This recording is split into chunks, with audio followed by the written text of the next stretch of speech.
Thank you. On behalf of Chairwoman Vargas, we'll now resume the session and starting with item 32, which is entitled Approved 2 Disposition and Development Agreements for Affordable Housing on County-Owned Land in the City of San Diego and Related CEQA Exemptions. We'll hand this to the county team for the presentation. Good afternoon, Chairwoman Vargas and Supervisors. My name is David Estrella with Health and Human Services Agency's Housing and Community Development Services. I'm joined by Marco Medved, Director with the Department of General Services. The housing affordability crisis is prevalent throughout the state, and the County of San Diego is no exception. Now, more than ever, we need to leverage every available option to develop more affordable housing in one of the most expensive regions in the country. One of these options is the redevelopment of excess county land into affordable homes. Today, we will discuss a number of items related to our efforts of providing affordable housing on county-owned land. Today's request, if approved, will approve disposition and development agreements between the county and selected developers on 2 county parcels. It will also accept grant funds to allow a temporary use of safe parking on one of those parcels. We're also requesting adoption of the California Environmental Quality Act finding for Ramona Senior Housing, adoption of a resolution at the 6th Avenue site, and approval of demolition at the University Avenue site. We also want to note that funding for affordable housing is very constrained across the state, and there are funding applications deadlines that would benefit most of the developments if today's recommendations are approved. Since 2017, HCDS, in partnership with DGS, has led a coordinated effort to review county-owned land that's determined to be excess to county needs for the feasibility of affordable housing. That review is based on several factors, such as zoning, location, size of property, and any environmental constraints. Once a determination of feasibility is made, the board is presented with the option to declare the property surplus and authorize DGS to issue a request for a proposal to select a developer. Shown on the slide are the 11 county sites that have been slated for affordable housing. All of these sites have been declared surplus and are in various stages of development, including construction, negotiations, pursuing financing and entitlements, or in process of developer selection. Once all 11 are completed, they will provide over 2,000 homes for low-income San Diegans. On this slide, you will see renderings for 4 developments. As you may note, these affordable apartment homes are designed to high standards and are comparable in quality, look, and amenities to any other development within our region. I'll now turn it over to Marco to review the items that are before you today. Thank you, David. The first item before you today is approval of a DDA and 99-year ground lease with Wakeland Housing at the county-owned Grantville site. This site is a former home of an HSSA facility that has been demolished and is ready for redevelopment. The property also includes a vacant lot across the street on Glacier Avenue. Wakeland is a proposed 334 units for low-income seniors and families. Also included in the project are community rooms, fully accessible units, and supportive services provided by PATH and St. Paul Senior Services. They propose robust sustainability features such as 100% electric equipment, solar panels, and zero net energy in common areas. Rent for the property is set at a nominal amount of $1 annually.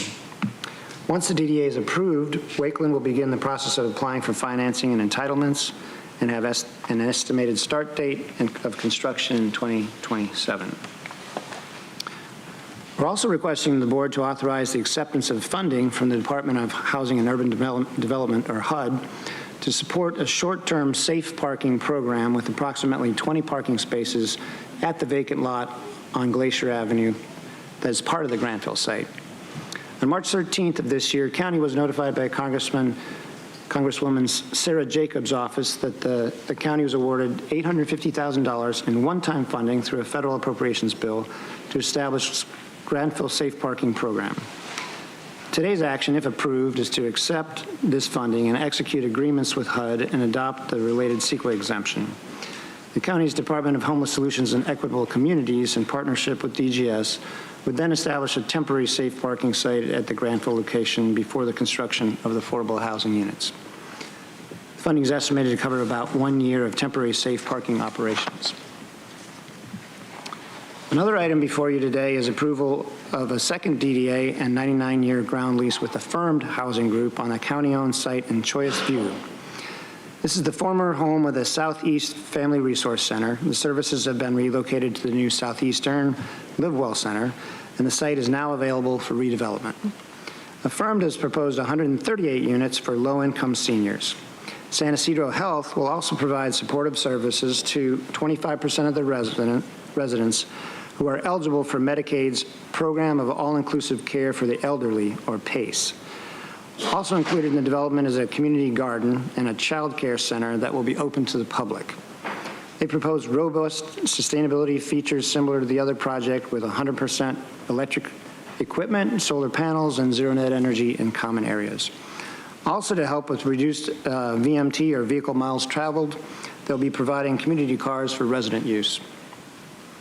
Once the DDA is approved, the firm will begin the process of applying for financing entitlements and also project a construction start in 2027. This site is currently leased for temporary parking by the Family Health Centers, a local healthcare center, and the Community Recovery Team, which is supporting storm recovery. Both licenses extend for about 6 more months. There are 3 additional actions today before you related to the county-owned sites that are in the pipeline for affordable housing. The first is adoption of CEQA finding for the Paseo Norte development at 12th and Main Street in Ramona. This is the future site of 100 affordable homes for seniors in partnership with Wakeland Housing Corporation. Staff has completed necessary CEQA studies and are returning to the board for adoption of the subsequent mitigated negative declaration for the project. The second action is adoption of a resolution finding that the property located at 6th Avenue is exempt surplus. This is the future site of 124 affordable homes for families and seniors in partnership with Bridge Housing. In 2019, when this development was awarded, the resolution was not necessary. Changes to the Surplus Lands Act now require that this resolution be adopted. And finally, approval of demolition of the existing structures at 5202 University Avenue is requested. This is the former home of the Central Regional Public Health Center and includes a 4,500 square foot building and a 1,500 square foot trailer. In 2023, the board approved the negotiation of a DDA with the San Diego Housing Commission for development of affordable housing on this site. Staff will return to the board in 2025 for approval of this agreement. Given that the buildings are now vacant and the length of time that it'll take to develop the site, staff requests approval to proceed with demolition. So today, in closing, we're requesting the board authorize the execution of a DDA and associated documents with Wakeland for development of the Mission Gorge development and with Affirmed Housing for development of the Market Street development. Accept funding and authorize execution of agreements related to safe parking at the Mission Gorge site. Adopt a subsequent M&D and mitigation and monitoring program from Ramona Senior Development, also called Paseo Norte. And adopt a resolution of exempt surplus for the property located at 6th Avenue in the city of San Diego. And lastly, authorize DGS to advertise for the demolition of buildings on the University Avenue site. And this will conclude our presentation, subject to your questions. Thank you. On behalf of Chairwoman Vargas, we'll now hear from individuals that requested to speak on this item. We have 10 requests to speak, 3 in person and 7 requesting to speak by phone. For those that requested to speak by phone on item 32, please dial into the conference line using the instructions provided to you. We'll begin with the in-person speakers. They are all in opposition of this item. I'd like to invite forward Mark, allegedly Audra, and Gambler. You'll have 2 minutes to address the board. Please state your name for the audio record.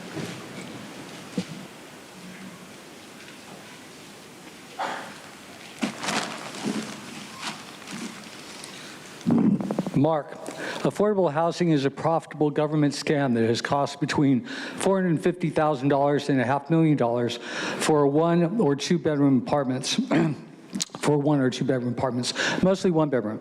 This is intentionally totally unsustainable, as rents are subsidized by our taxes, as the government impoverishes more and more citizens through inflation, intentionally I might add, and transfers our private property into their corporate ownership and control, all in the name of helping us. Expert California court witness Rosa Corey discusses this UN Agenda 21 land use scam, which she is an expert on in land use and property valuation. She discusses the scam in detail at the New Hampshire legislature in this YouTube video. Title here. Our U.S. Constitution strictly forbid the government owning any businesses or land except 12 square miles around our country's capital. Government's only purpose was to defend our Bill of Rights and defend our United States from attack. Our 10th Amendment clearly states the powers not delegated to the United States by the Constitution nor prohibited by it to the states are reserved to the states, respectively, or to the people. Now, this company actually, there's an article in the paper a while back, this title here. These companies invest in almost everything around you, including real estate and like projects for helping people. So they also own like doing our waste disposal and things like that. A lot of they're big shareholders in that. So, finally, behold the pale horse. See this title, we joined the UN. It's like we're taking orders from the UN. We shouldn't be, we're sovereign. It was done completely illegally. You can see everything about it in this title here. Thank you. Next speaker, please.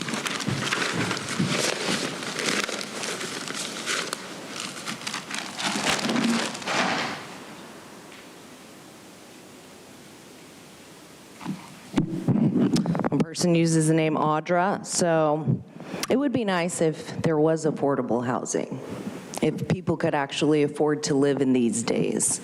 But instead, we raise fees and we sit here and pretend that like $1 million is affordable for people. And it's really sad because it's not. And, you know, there's so many plans for you guys to provide stuff, but I mean, nothing is in the near future. And you have to have, you know, tens of thousands of homes that you need to provide for these people, but we're really not doing it at a rate that is making up for the amount of people that are leaving, that are going homeless, that are really just struggling. And it's sad because it's propaganda to sit here and act like you're sitting here telling them that you're going to provide something that's affordable to them, when we know that it's not. And, you know, I mean, it's just like Todd Gloria sitting here saying he's going to house the homeless in a 1,000-person shelter for $1 million each, and it's not even 65 square feet. So it's like, what's going on here? Right? We're telling people that it's affordable, telling them that we can get you out of this, but think about how many people you could help with that $1 billion, or all of the hundreds of thousands that we spend on this. It could actually go to help more, but instead, because you talk about vehicle miles traveled and all of these things to pretend to help the climate, it actually gets in your way of being able to provide the housing that's needed. Because you're more worried about saving the planet than putting these people in something that they can live and call home. And all of you have homes. Have you been homeless before? I have. And it's sad because it's like you guys sit up here and you try and make decisions for people, but you've not experienced the same. So you don't really know what it's like to be in a position where you really need stuff, and then there's people up here acting like they're providing it when they're really not. Thank you. Next speaker, please.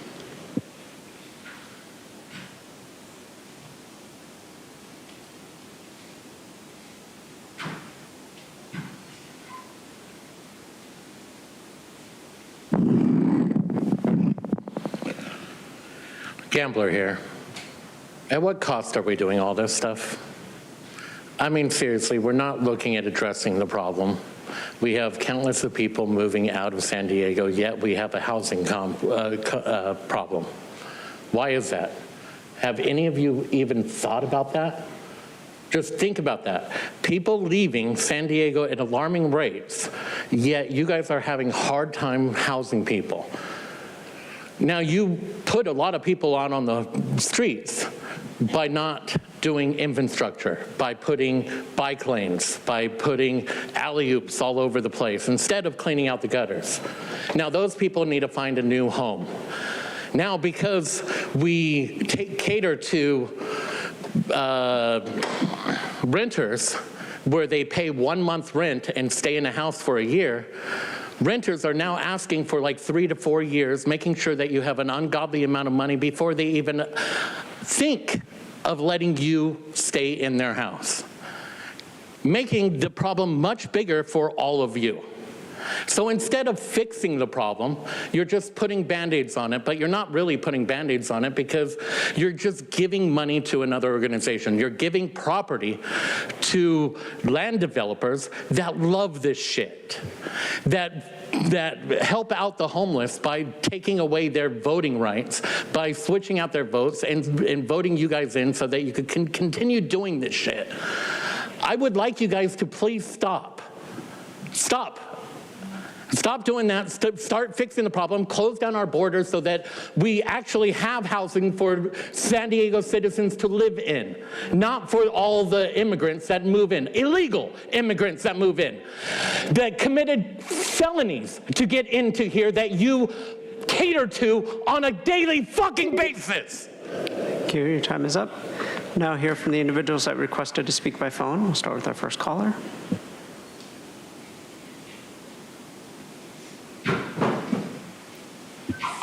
All bold. We're nowhere near providing enough low-income units during our... Paul, just a moment. I'm going to pause your time. Justin, that's your third warning for disrupting the meeting. You had 2 warnings yesterday. This is your 3rd warning. Okay, fuck you. On behalf of the chairwoman, we're going to ask you to leave the chamber. Thank you. Kiss my ass. Paul, I'm going to restart your time. Go ahead. Thank you.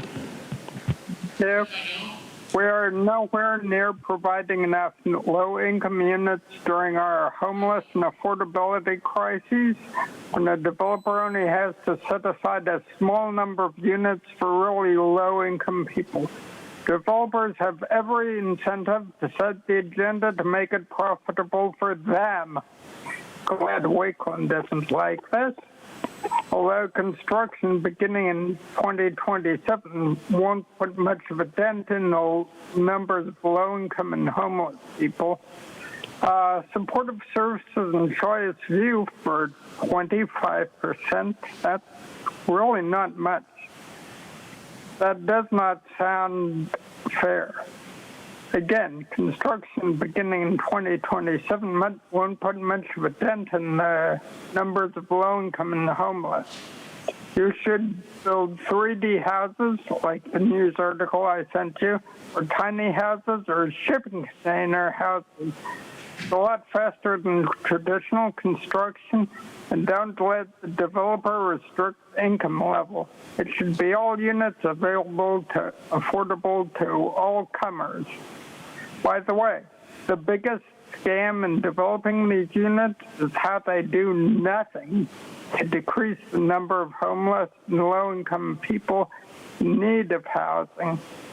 By the way, long meeting, and you have now carried over several meetings to the next day, which is an insult to those who sacrificed their time to participate but were unable to. Perhaps next time you can record their remarks, in writing or on a tape somewhere, and play them back at the next meeting. You need more than 1 per month, and you need to proofread a bit better for... Thank you. We'll now hear from the next caller.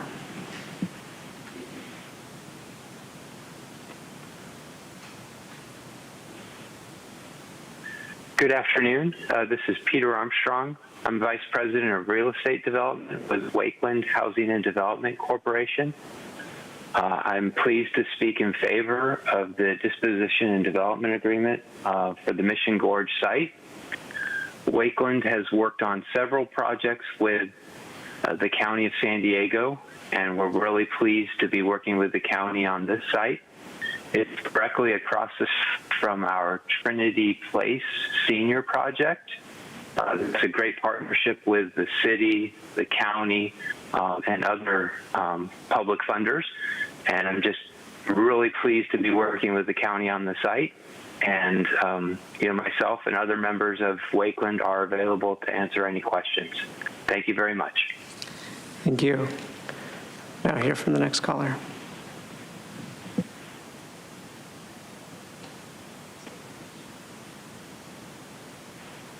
That's true. If you hear that guy, he called us public funders. You mean the taxes you stole from us to build your housing you're making a profit off of, a killing off of? Man, there is no shortage of housing, as California is in the midst of a record mass exodus because of guys like the one that just called. And one of the reasons is because they keep permitting new unaffordable stack and packs everywhere. If government would stay out of the market, the older apartments and homes would stay down in price. But instead, all the new development is increasing home prices, pushing people out, destroying historical architecture, and gentrifying neighborhoods. Affordable housing is the ultimate scam. There's never a guarantee of price. Just they say, oh, 20% will be a little bit cheaper, and all the rest could be high-end luxury units. And David, what's high standards? These stack and packs are the same cookie-cutter cheap junk being built everywhere. Just ask Wakeland. They got a million more where these came from. And what the heck are community cars? Who's responsible for gas or electricity and maintenance? And then you have the Grantville location right next to the S3 Coffee Bar and across from another development. It's going to be a parking lot. Security issues will happen. The Market Street location, a former county HHSA location, something special, might as well develop it. Another monopoly win for big corporate developer Affirm Housing. And the 6th Avenue downtown location, I actually went by there recently on my way to Tweet Street. It'd be cooler if it was a skate park instead. And the University Avenue location, another former county HHSA building, so I support demolishing that for sure. But if there's going to be a bunch of stack and packs here, then fix the road in front of it. It's well over $1.2 billion just to begin these projects. But if it's all about the county meeting those dreaded RHNA housing number quotas the state demands of every county and city, and if they don't, or more like can't, the state's threatening a $50,000 a month fine. And that's exactly what my solution is. Every county and every city joining in coalition so it could go against all state mandates. Just like the lockdown, there's nobody to fine or arrest everybody. Nothing but a smoke and mirrors show. Everyone's going to lose money anyway. You'll have your say now on your own. Thank you. And Chairwoman Vargas, that concludes public comment on this item. The Chairwoman has indicated that she'll make a motion to approve this item with staff recommendations, and then we'll turn it over to Supervisor Anderson. Thank you, Madam Chair.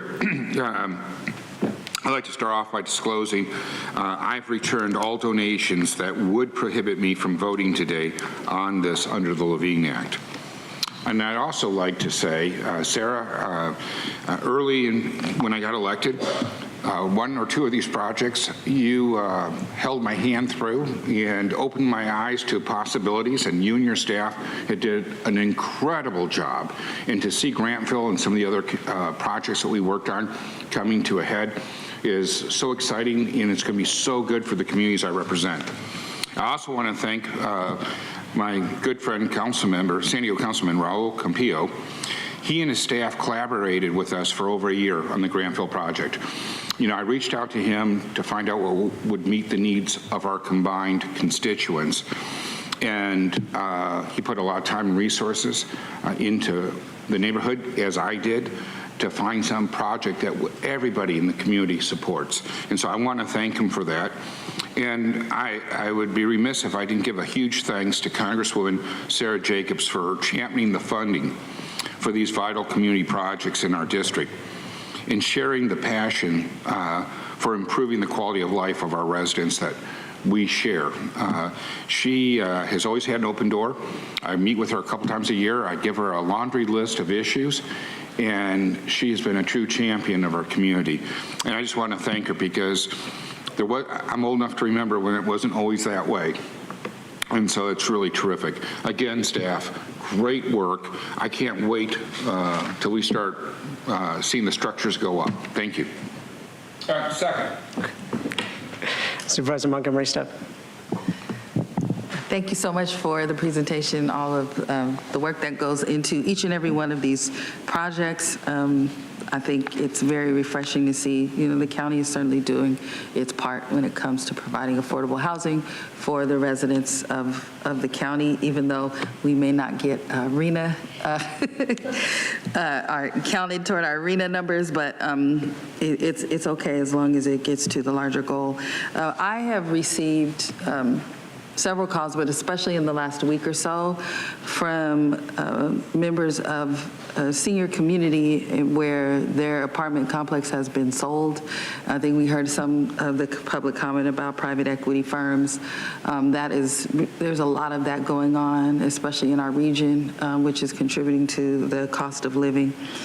being so high, and the fear, that particularly folks in our senior communities are experiencing around not being able to afford to live here is very palpable, and we're doing everything we can for folks in that complex, but I mentioned that in this context because there will be senior housing provided with some of these projects, and that is very encouraging. It takes a while to get these projects off the ground, which is, I think, something collectively we have to work on from the feds on down to the municipalities.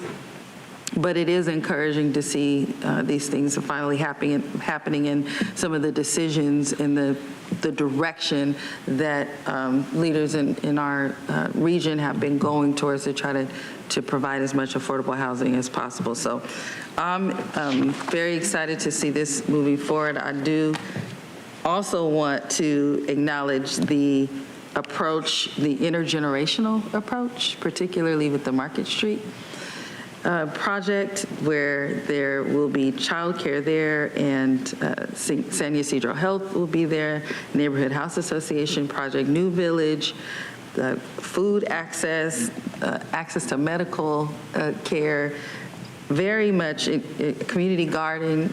That area is becoming more and more walkable. So it's encouraging to see, and I appreciate all of your work, and I'm fully supportive of the item. Thank you. Vice Chair Lawson-Remer.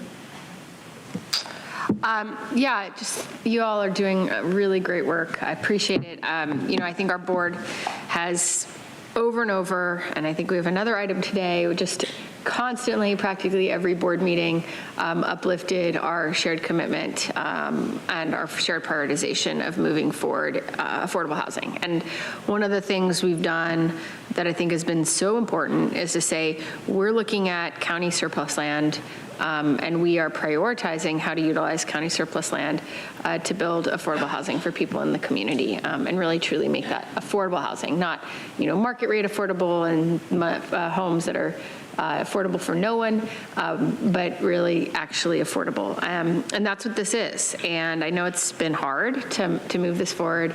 I think we're absolutely going in the right direction. It's very exciting that we're moving towards 2,000 units. It's really amazing. To my colleague's point, yeah, we don't get credit. I think we don't get credit for most of what we do around here. I feel like we're constantly doing the work that everyone else is supposed to be doing and not getting any credit. But I feel like this is what we have signed up for, so it is absolutely true. It's a theme from yesterday as well, on the work we do that is backstopping everybody else and us not getting the credit. So too bad that we don't get credit, but we're doing the right thing. I think this is really great. I love some of these intergenerational pieces, some of the walkability, kind of the idea that we're going to have, of course, childcare near someone's house sounds amazing. Would be very excited about that personally. So just speaking from a personal point of view. And I also want to, uplift the environmental sustainability aspects that have been incorporated throughout the building design. It's very, I think, forward-thinking. We're talking about investments for the future of San Diego County, not the past, and I think acknowledging that, if we build sustainable buildings today, they're going to last longer, and they're going to be positioned to be more economically viable and better for our climate and our future, for decades to come has been really important too. So I think it's great. Very excited to support it. And thank you for the work of the team. With a motion by Chairwoman Vargas, seconded by Supervisor Anderson, please vote.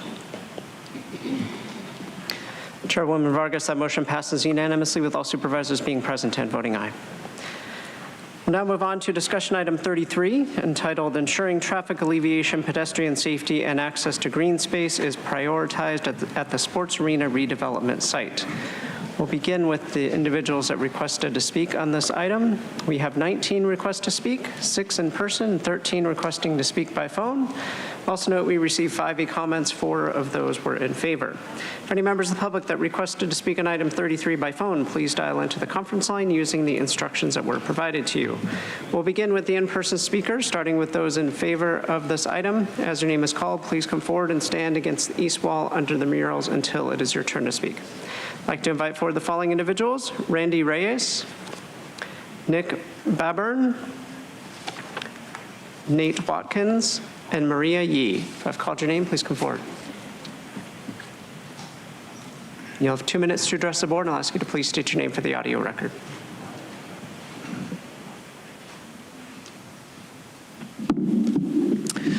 Good afternoon, Chairwoman Vargas and San Diego County Board of Supervisors. My name is Nate Watkins.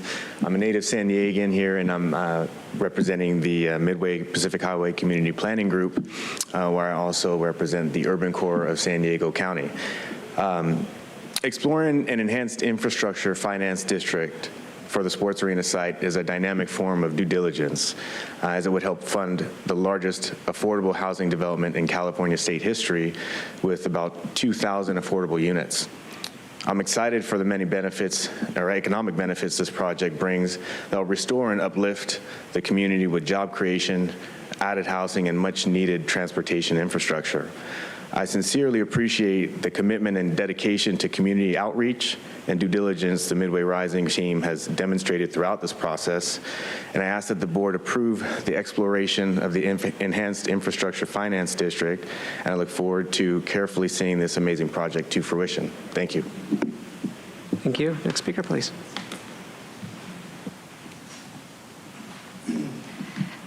Good afternoon, Chairwoman Nora Vargas and all members of the Board of Supervisors. My name is Maria Yee, and I am the Government and Community Relations Manager at Serving Seniors. Every year, we provide meals, housing, and supportive services to low-income older adults. As many of you know, the average rent in San Diego for a one-bedroom apartment is well over $2,000, while most of our seniors are living at $1,200 a month. Housing is by far the #1 issue for seniors that we serve. Midway Rising will bring 2,000 affordable homes, which include homes for older adults. Serving Seniors is a proud partner and service provider in this transformational project. I'm here to ask for your support to explore the formation of an enhanced infrastructure financing district. Thank you. Thank you. And a final call for Randy Reyes and Nick Baldwin. We'll now move on to the speakers in opposition. I'd like to invite forward Mark and allegedly Audra.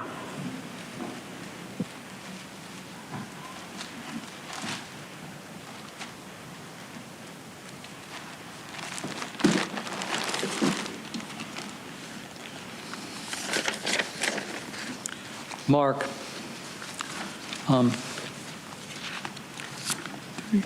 as I mentioned in item 32, affordable housing is a profitable government scam that has the cost between $450,000 and $500,000 for mostly one-bedroom apartments. This does have 2- and 3-bedroom apartments.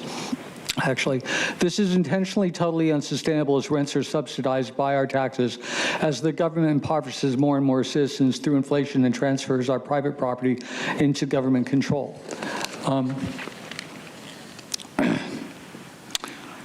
Your sustainability impact statement says this action aims to promote sustainable growth and ensure alignment with climate goals set by state and federal law, end quote. As you can see detailed in this YouTube video title,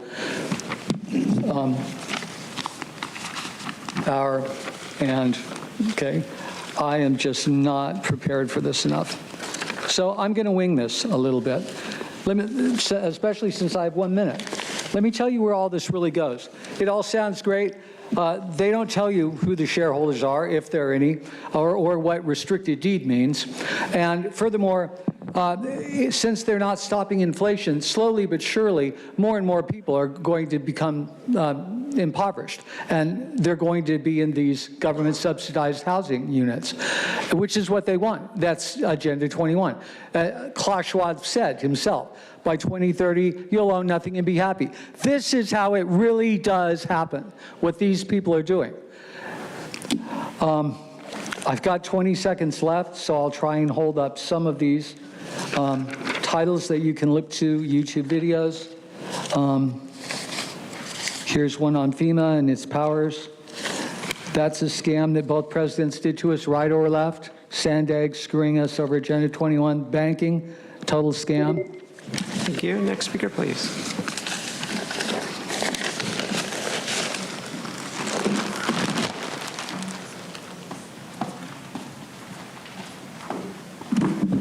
A person used the name Audra. I was looking for my notes for the city council meetings. I'm not sure where they're at because they're in this book of all these meetings and all the shenanigans. It's like one day you just need to burn it.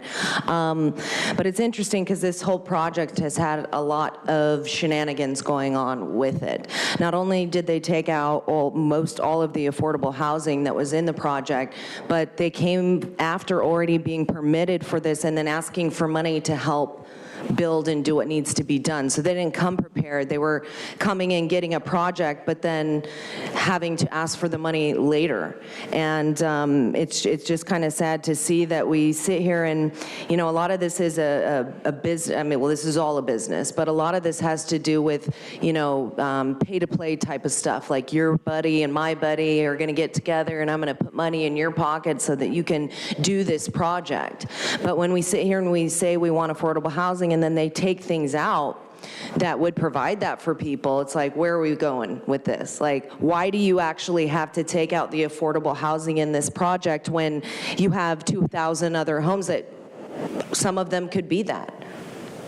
But it's a choice, and it's a choice on what to push and who to push with that.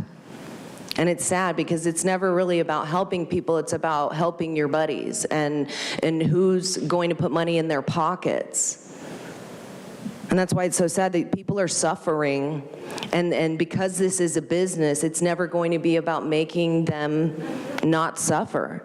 And when we're engaged in projects like this that have a lot of nefarious things going on, you know, of course you want to do all this stuff with the traffic and all of those things. But I mean, really, we're like actually lacking in the homes that should be provided, and they should accommodate for that. But instead, the project moves forward, and there won't be any affordable homes in it. Thank you. Now hear from the individuals that requested to speak by phone. Start with our first caller.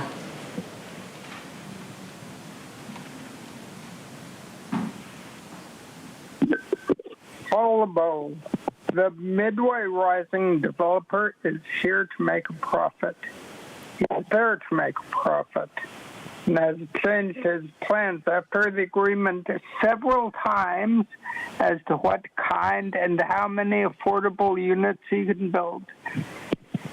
He is here to shamelessly beg for funds, for more funds. You don't need discussion.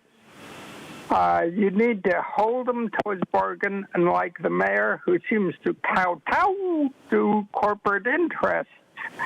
The LA Times quotes the mayor as saying, quote, "I have a very blunt instrument with regard to responding to the homelessness. It's the sanitation department or the police department. Neither of these are social workers or human services agencies," end quote. This does not sound like someone who has a firm grip on reality, which is that he actually did create a number of instruments, quote, instruments, actually agencies, mostly helpful. I do not know to what extent you want to get involved in this even. As for the developer, if he cannot keep his end of the bargain, the contract he signed, he needs to be fired and replaced by someone who will. Thank you. Thank you. Now hear from the next caller.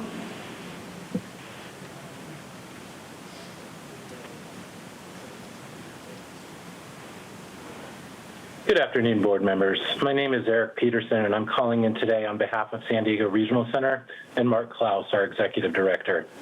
San Diego Regional Center is one of 21 regional centers throughout California who provide an array of supportive services for persons with intellectual and developmental disabilities. San Diego Regional Center has had the privilege of serving 42,000 individuals with IDD throughout San Diego and Imperial counties. with approximately 37,000 of these persons residing in San Diego County right now.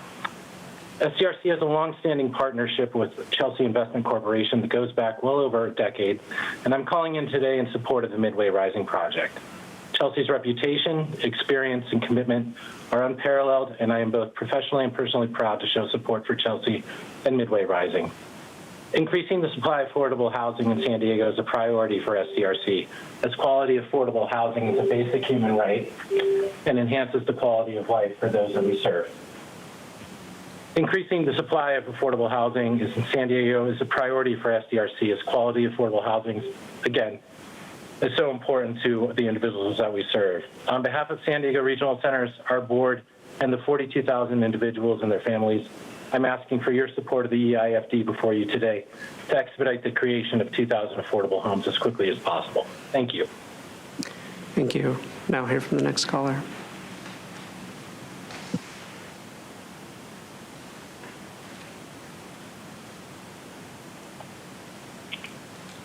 Good afternoon, Honorable Supervisors. My name is Robert Tripp Jackson, lifetime resident of the Peninsula, and I've served as a community leader, as chair of the Point Loma Association, director of the Orion YMCA, the current trustee of Cabrillo National Monument, and just retired from the Peninsula Community Planning Board.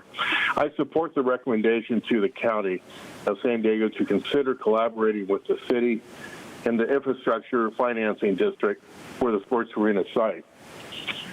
First, a fine example of working together across political jurisdictions to complete a vital revitalization of the sports arena site containing the largest affordable housing project in the state and building a new entertainment arena to serve our region. Essential in infrastructure is needed, including traffic, transportation improvements, critical for our success and the connection with the Old Town Trolley Station to the project. Use of some form of tax increment has been important to complete the successful regional projects in the past, like Petco Park and Liberty Station. Our combined communities of the Greater Peninsula will need to accommodate thousands of housing units down the road. This was a thriving community when I was a kid. Now it's a disgrace as the entry to the Point Loma area to see how it's eroded. Let's all work together. Thank you so much for your time. Thank you. Now hear from the next caller.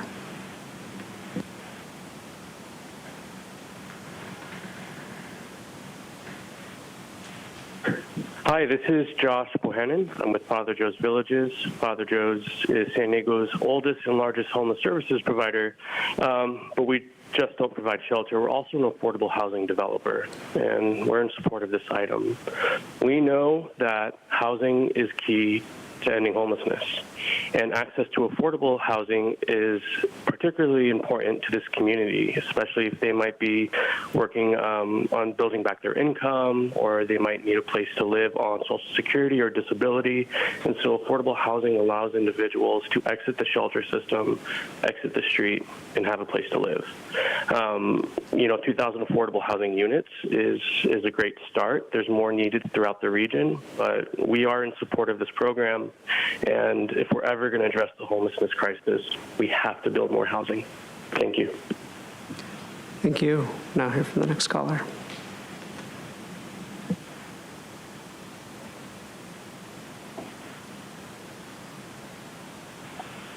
It's true.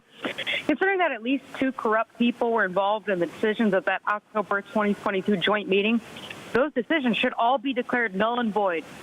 And speaking of due credit, Sarah, this Midway sinking project has already been full of deception.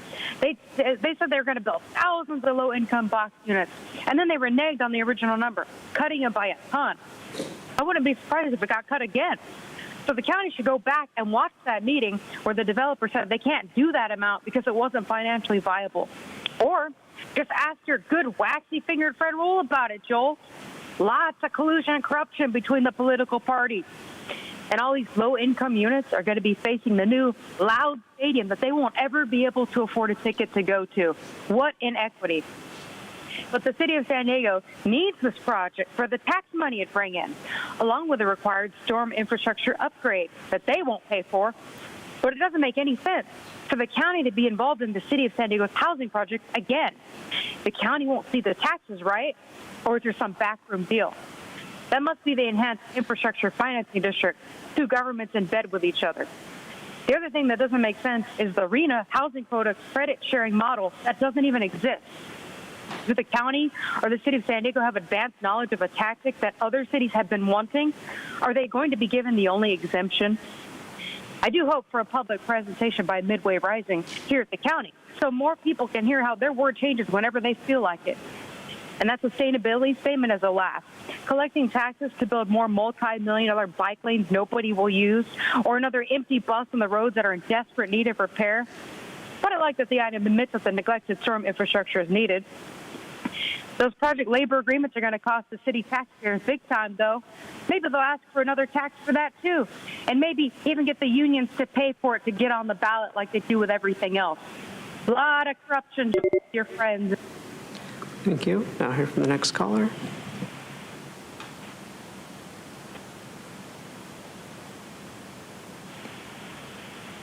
Nick Baldwin. Good afternoon, Honorable Chair Vargas and distinguished supervisors. I am Nick Baldwin with the City of San Diego's Economic Development Department and the Real Estate Division. I'm speaking today to express the city's appreciation for your consideration of this action. The city took a similar action last month to explore an enhanced infrastructure financing district or similar revenue-generating mechanism as a potential solution to improve the infrastructure. We continue to make progress in negotiating with the Midway Rising development team for this 48-acre site. As currently proposed, this site has potential to deliver the largest affordable housing project in the state and includes a state-of-the-art entertainment venue among many other community benefits. The city looks forward to discussing this opportunity with the county on next steps if approved. Thank you. Thank you. Now hear from the next caller.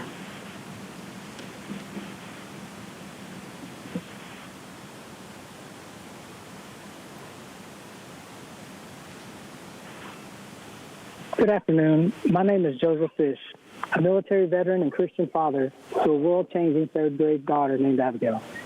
We believe in Midway Rising and the 2,000 affordable homes that are coming because we are a tangible result of Chelsea's burden to deliver housing that changes lives.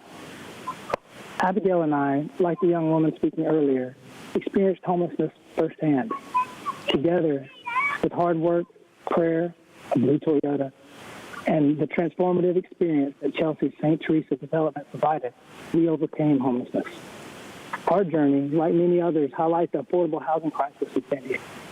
Every night, countless families like Abigail and I struggle to find shelter, face harsh realities, and decisions that, as a prior service single parent, were more difficult than any of my military assignments. An enhanced infrastructure finance district will allow Chelsea to do what they do best, deliver affordable housing to San Diego families that right now are unhoused and struggling on the other side of those doors. This investment will not only transform those lives, but uplift all within San Diego's Midway District communities. Because affordable housing isn't just roofs over heads. It's creating vibrant, sustainable neighborhoods where families thrive. This measure will improve public services, transportation, and foster economic growth. I'm excited to explore options like those presented today that support the Midway Rising development. As a community, let's continue to partner with Chelsea as they revitalize our Midway District and collaborate for a future where all in San Diego has a place to call home. Thank you. Thank you. And Chairwoman Vargas, that concludes public comment on this item. On behalf of the Chairwoman, turn it over to Vice Chair Lawson-Remer. Hi, thank you so much. So I have a couple things to say. First, I just want to start with, why I'm bringing this item and why I think it's important. And then I want to talk a little bit about what an EIFD is and why I think it's a useful financing mechanism for this specific project, as well as to just kind of put a point and an underline on some of the kind of direction that was contained in the board letter to make sure that I uplift that as well, because I do know an EIFD can be a little bit complicated for folks. So I think very big picture, what are we looking at here? Just like in the previous item, this is about, first and foremost, is about affordable housing. we know that we continue to face an affordable housing crisis in our county. And again, while we probably won't get RHNA credits for this initiative, although I have asked that we try our darndest, not very hopeful that that will come to pass. That is not the reason and the rationale to do the right thing. It's not to get the credit, it's because we got to do what's right for our community.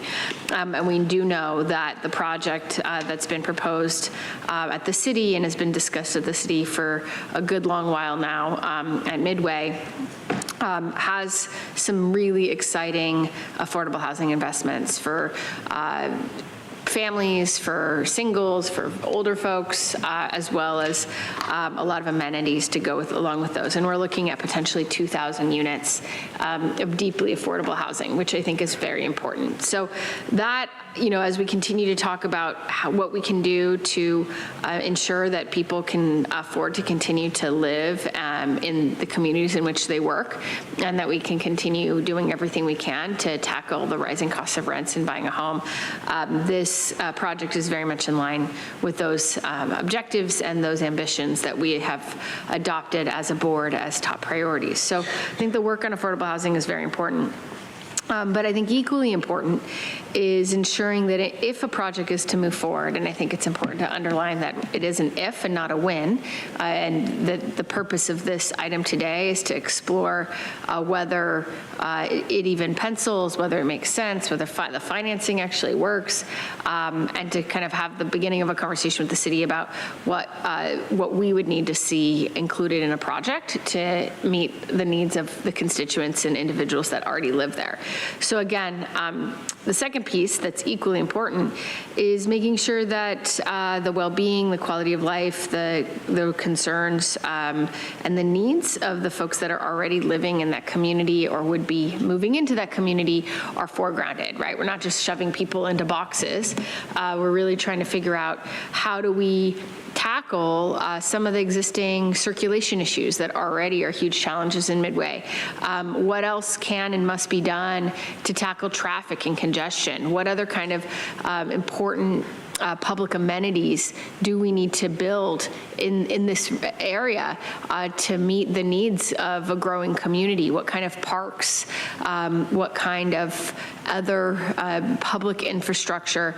And I know this, of course, is my district that I'm speaking to constituents and all the time and community members that people are rightly concerned about making sure that whatever we do does not cause more traffic, it doesn't create more congestion, that we already know we have a fairly impacted thoroughfare, right, in the area that is under consideration by this project.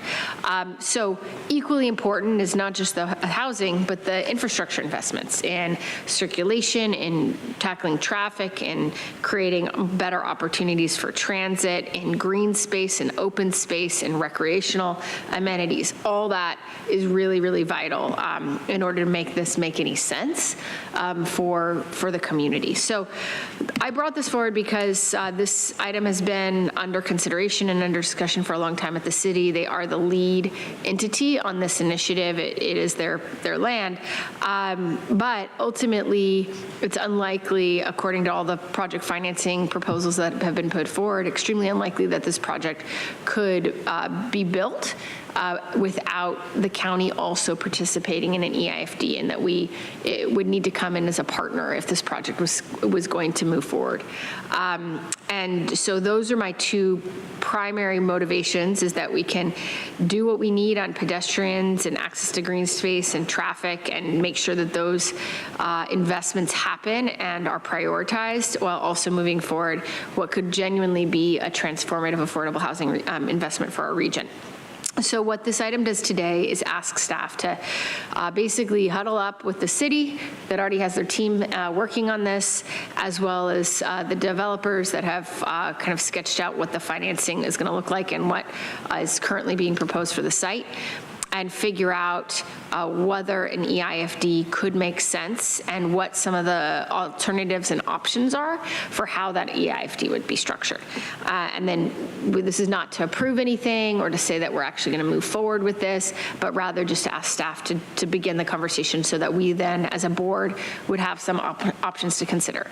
So that gives me to my third piece that I wanted to make sure I mentioned, which is EIFDs and what is an EIFD and what do we mean specifically in this proposal. EIFDs basically could be used in lots and lots of different contexts. So I only want to talk about the EIFD in this specific context of this project. And what I've proposed here is to limit the scope of the EIFD to the geographic footprint of the development project that's being proposed, which basically means that what we're looking at is if and when there's additional tax revenue generated by the project investment, then we are able to utilize a portion of that incremental difference in tax revenue to finance the project in the first place.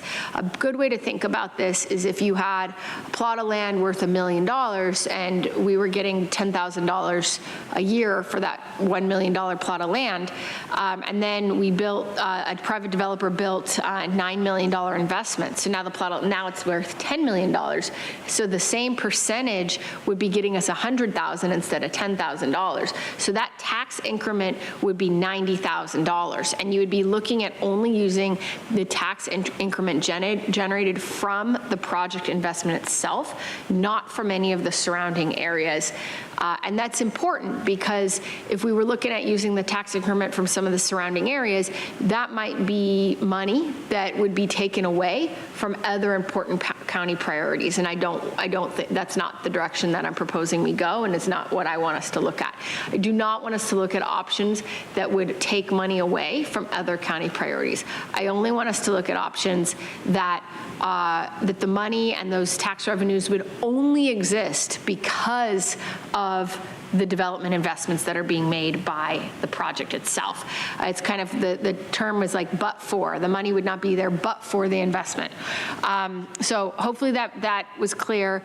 And again, we're not necessarily even looking at all of the additional tax increments. So in my example, I'd mentioned that if you had an investment and it went from a $10,000 in tax revenue to $100,000, that would be a $90,000 in tax increment that you could utilize for the investment to build the project.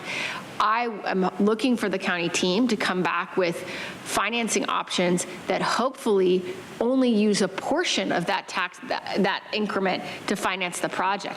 So, for example, if the project generates $90,000 in additional tax increment, but they only need $50,000 of that to build the project, that leaves the county with $40,000 more for other priorities, $40,000 more than we would have otherwise had, while ensuring that the project can be built because we're providing the financing that's needed in order to build the project. So happy to go down a rabbit hole on EFDs. I really like tax policy. It's my favorite subject, but I will stop there. I just wanted to make sure that that was kind of uplifted because it was a little technical in the board letter. So with that, I'd like to make a motion and hope to answer any questions from my colleagues. Thank you. Thank you. Through the chair, Supervisor Desmond. Thank you. Thank you, Chair. Appreciate it. Pardon me. It's, the chairwoman. Oh, second. Oh, yep. Supervisor Montgomery Stepp. Thank you. Oh. Go ahead, Supervisor Desmond. Okay. All right. Well, thank you. Yeah, these EIFDs, I don't know. I'm not all on board with them at this point in time. I agree with the affordable housing. And I'm not sure that the county should really get involved with the tax increment. You know, I kind of thought it was interesting, the portion possibly, but I guess we don't know what that portion might be of the increment as opposed to 100% of it. But that project had a 200-room hotel on it that's been eliminated that could have generated millions of dollars in TOT to the city coming in. But that got taken out of the project that was originally proposed. And the property tax increments would go to the county, not all of the 90, whatever the increment was, but that's county dollars. That's basically, you're asking for the rest of the county to pay for this project. And that money would go to our emergency services, behavioral health, and parks, and saying it wouldn't take it away from our services. It would, whatever amount, whatever. I'm not How? done. No, I want to finish. I just want you to explain how. I'm not trying to get a debate. I just want you to explain. I let you talk. Sorry. I want to finish. Okay. What's that? Now, I get it. It's going to take a lot of explaining. But these would go to the county. And for mental health services and things like that, and parks here in the county. And I think it's unwise to restrict those dollars, because those dollars, whatever increment, whatever percentage we say, that's forever. That is forever. There's no, unless you put an end date on it, which I don't think you're going to be able to, but those dollars would be going forever to this one specific geographical area, which should be on the city and the developer. If the project doesn't pencil, they shouldn't do it, or they should build something different. This should be on the city. You talked about traffic and circulation and parks and infrastructure. Why are we providing that for the city? That's on them and the developer that comes in. You know, I understand the benefits of the EIFD we approved a couple years ago in Mission Valley. It was a residential, a regional asset. It was 52 miles and went through the unincorporated area, goes through the Mission Valley there along the river. But this one, we're asking the taxpayers to subsidize public improvements. And I get it, it's affordable housing. I'm all in favor of that. But it should pay for itself. And if it doesn't pay for itself, the city can't be always looking to us, to the county, for their infrastructure needs. We just gave them $30 million for their lack of infrastructure. $30 million. I don't know if that's the end of it, for them not taking up and taking care of their own infrastructure needs. The 2,000 deed restricted units are great. I support the development of the project, but I really think any project that goes forward, it should be paid for by the city and the developer, not the rest of the county taxpayers. So if this goes forward, and I know it's not approving anything right now, but I'm not sold on this EIFD. I want to know, okay, whatever the scenarios are from staff, is how much of this tax revenue would be diverted from the county? Over 5 years, over a decade, over 25 years. This is going to go on forever. So I want to know how much is going to be diverted.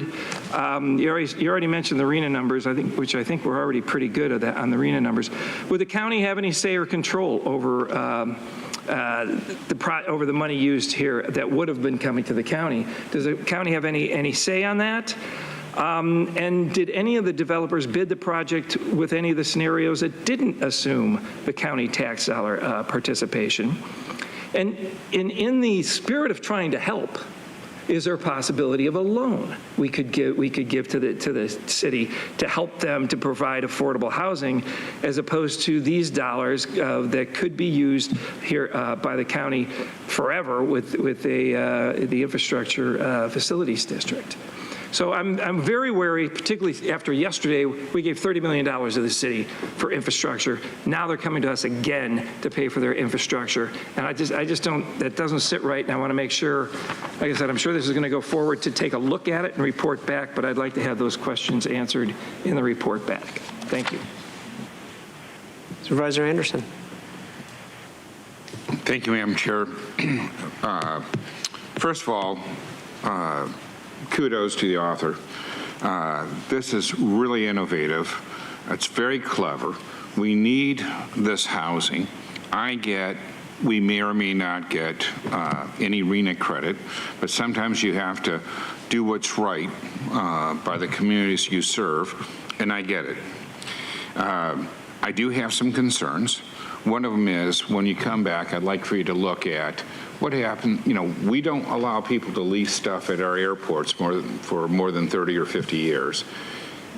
What if we had a cap on it of 50 years or 99 years? What would that mean? Because we don't know what the future holds.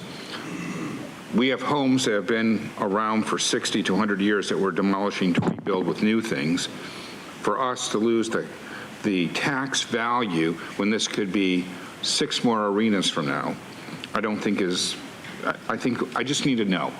You know, if we're quibbling over money, I'm more interested in the greater good.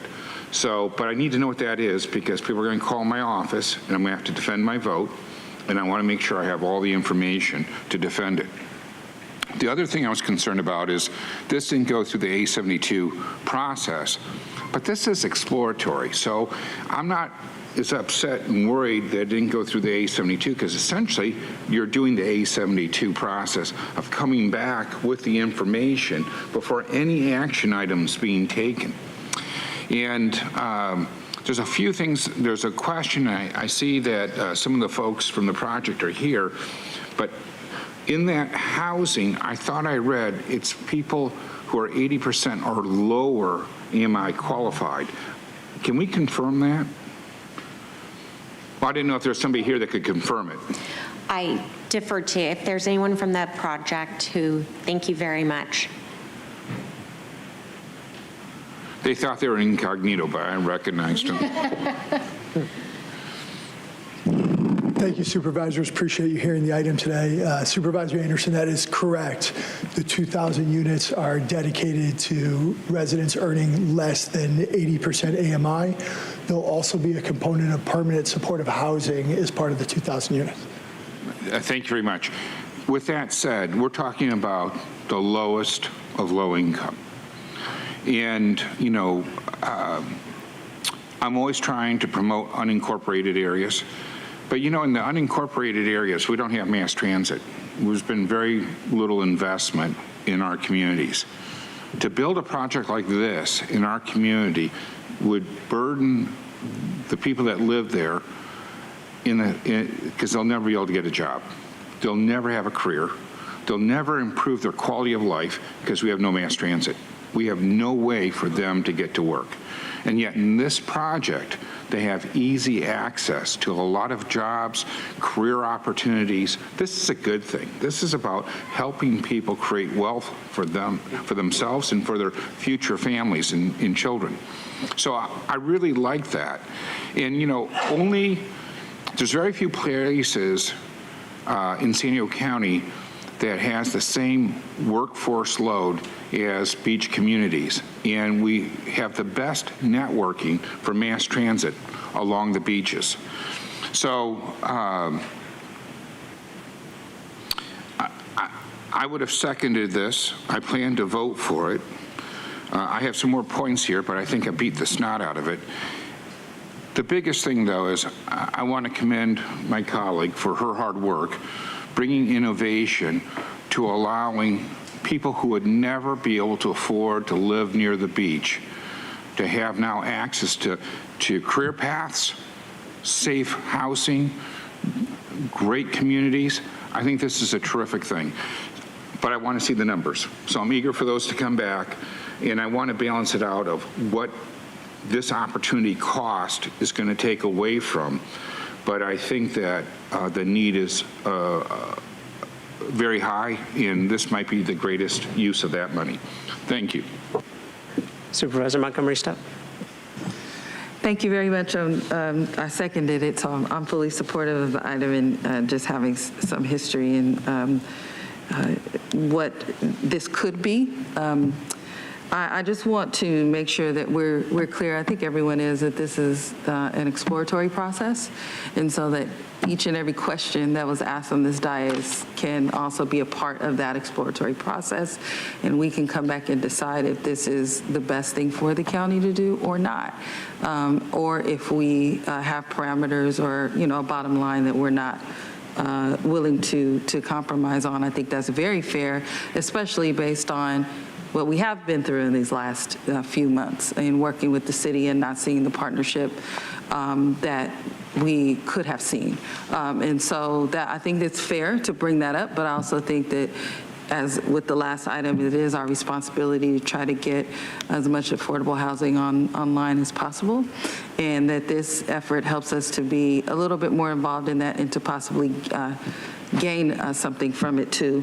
I did want to, we were talking about something part of the EIFD and not being able to change the terms, something being in perpetuity, and I know that the vice chair had some feedback on that. I would actually like to hear a little bit about what, I think you were going to get technical again. Just want to hear a quick response, just for my knowledge, and then, of course, I support this, but I think all of this is being a part of the record is important because it's not a guarantee, right, that we will support it when and if it comes back, but it could be something that's very advantageous for the county, and we could actually have a good partnership.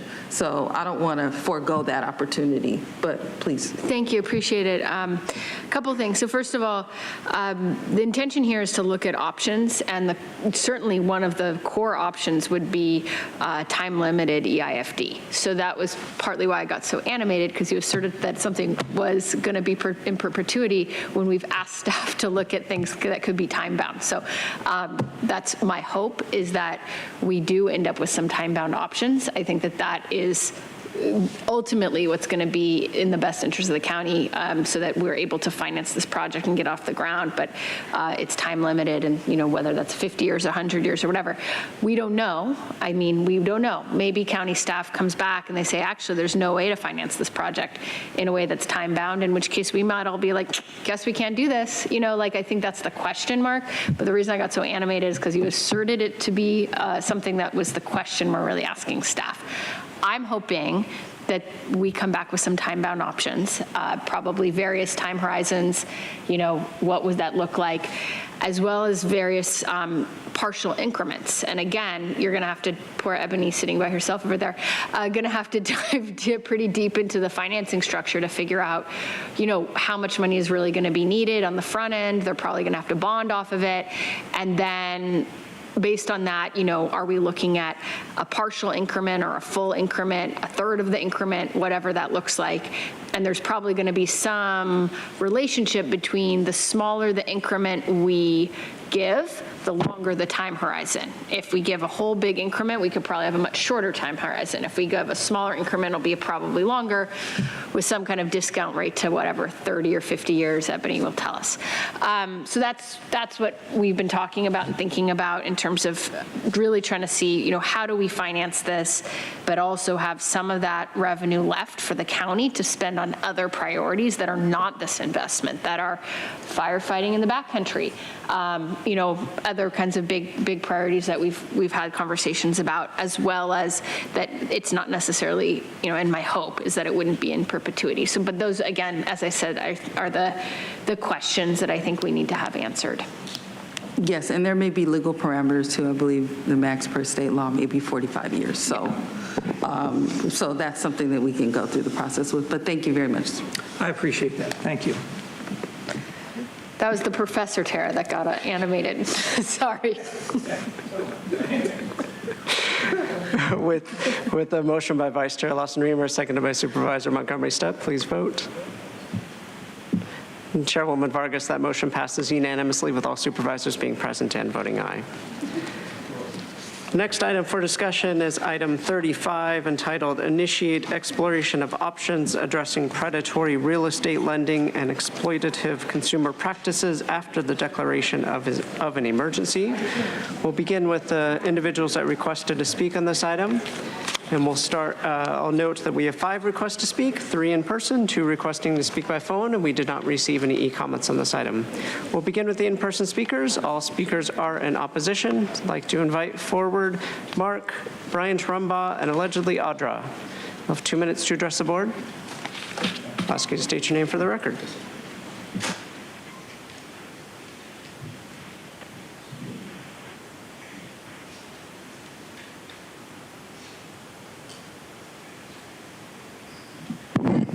Person uses the name Audra. This is interesting because, the city refused to do something like this as far as, people coming in and getting tax breaks and whatnot that actually were not part of the storm.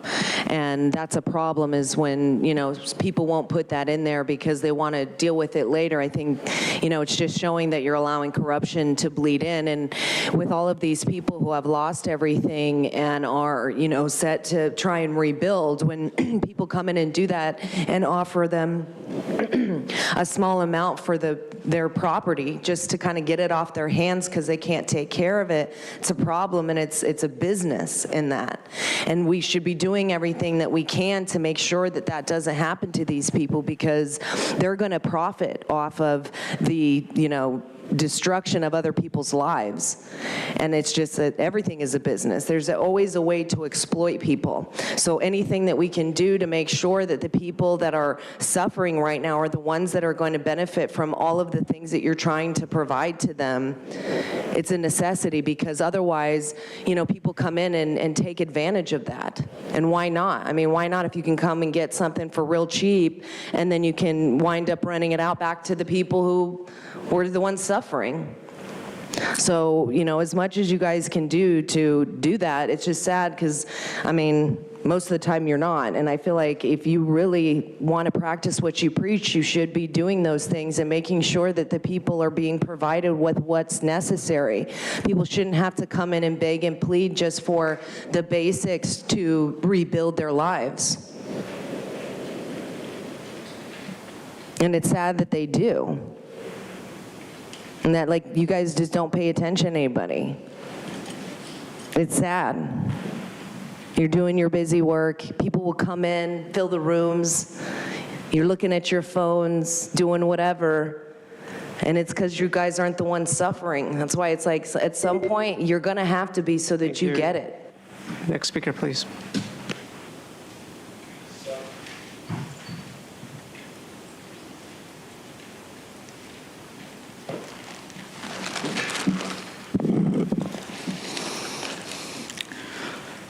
Mark, I agree with the agenda item. However, supervisors might also stop insurance companies from canceling insurance or raising rates to unaffordable levels for homeowners who need coverage for their mortgages. Since dry wood only combusts at temperatures over 660 degrees Fahrenheit, supervisors have been totally negligent in catching the people who are starting these fires. There's been no significant increase in the number of wildfires in California in the past decade. In fact, the number of wildfires were higher in the 80s and 90s. The amount of acreage burned has fluctuated from year to year, though. According to Smithsonian Magazine, a new study shows that 84% of wildfires in the United States are started intentionally by humans or by human activity, end quote.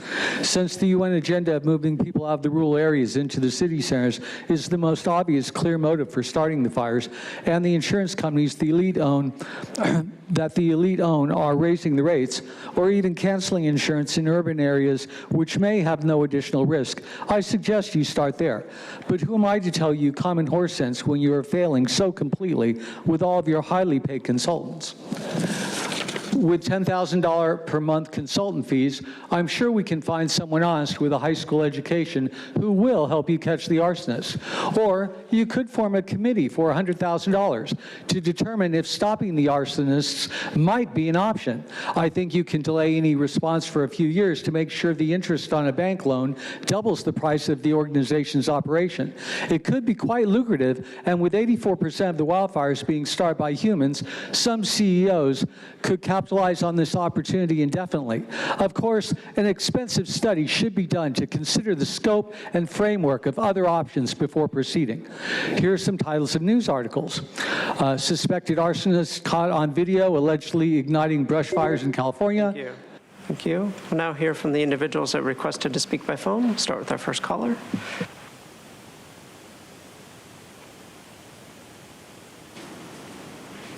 It's true. There was no unprecedented rainstorms that led to widespread flooding.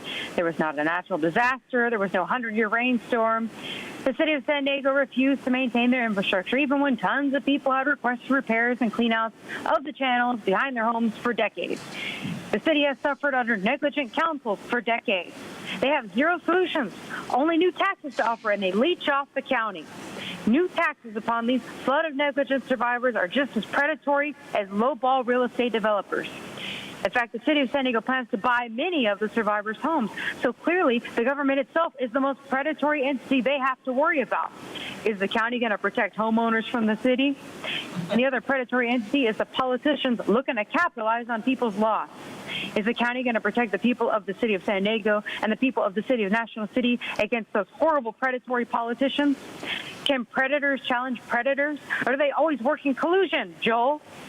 Those who say they care about the greater good actually only care about money. Money, money, money, money, money. All free money, right, Joel? Just comes right out your backyard. And the federal government's clearly not interested in the American people. That's why they didn't release any taxpayer money until a month later. The environment that left people vulnerable to predatory real estate practices and lending schemes was not nearly as bad as the environment the city of San Diego created for them to be flooded in. Just like the equity statement says, it's been decades of inadequate and inequitable infrastructure investments.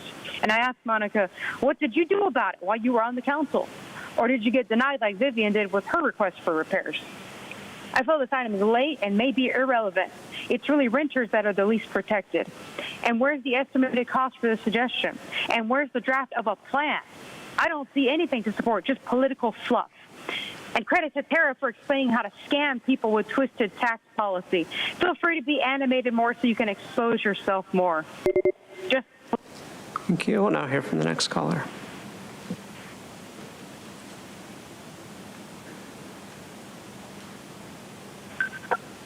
Paula Bold. Predatory real estate lending existed long before the January storm emergency, so get real. I think there is no excuse for a 10% rent increase, and that, I believe, is the legal cap I've heard. When the cost of living is so high and inflation is only 4% or so, again, I don't think there's an excuse for a 10% cap.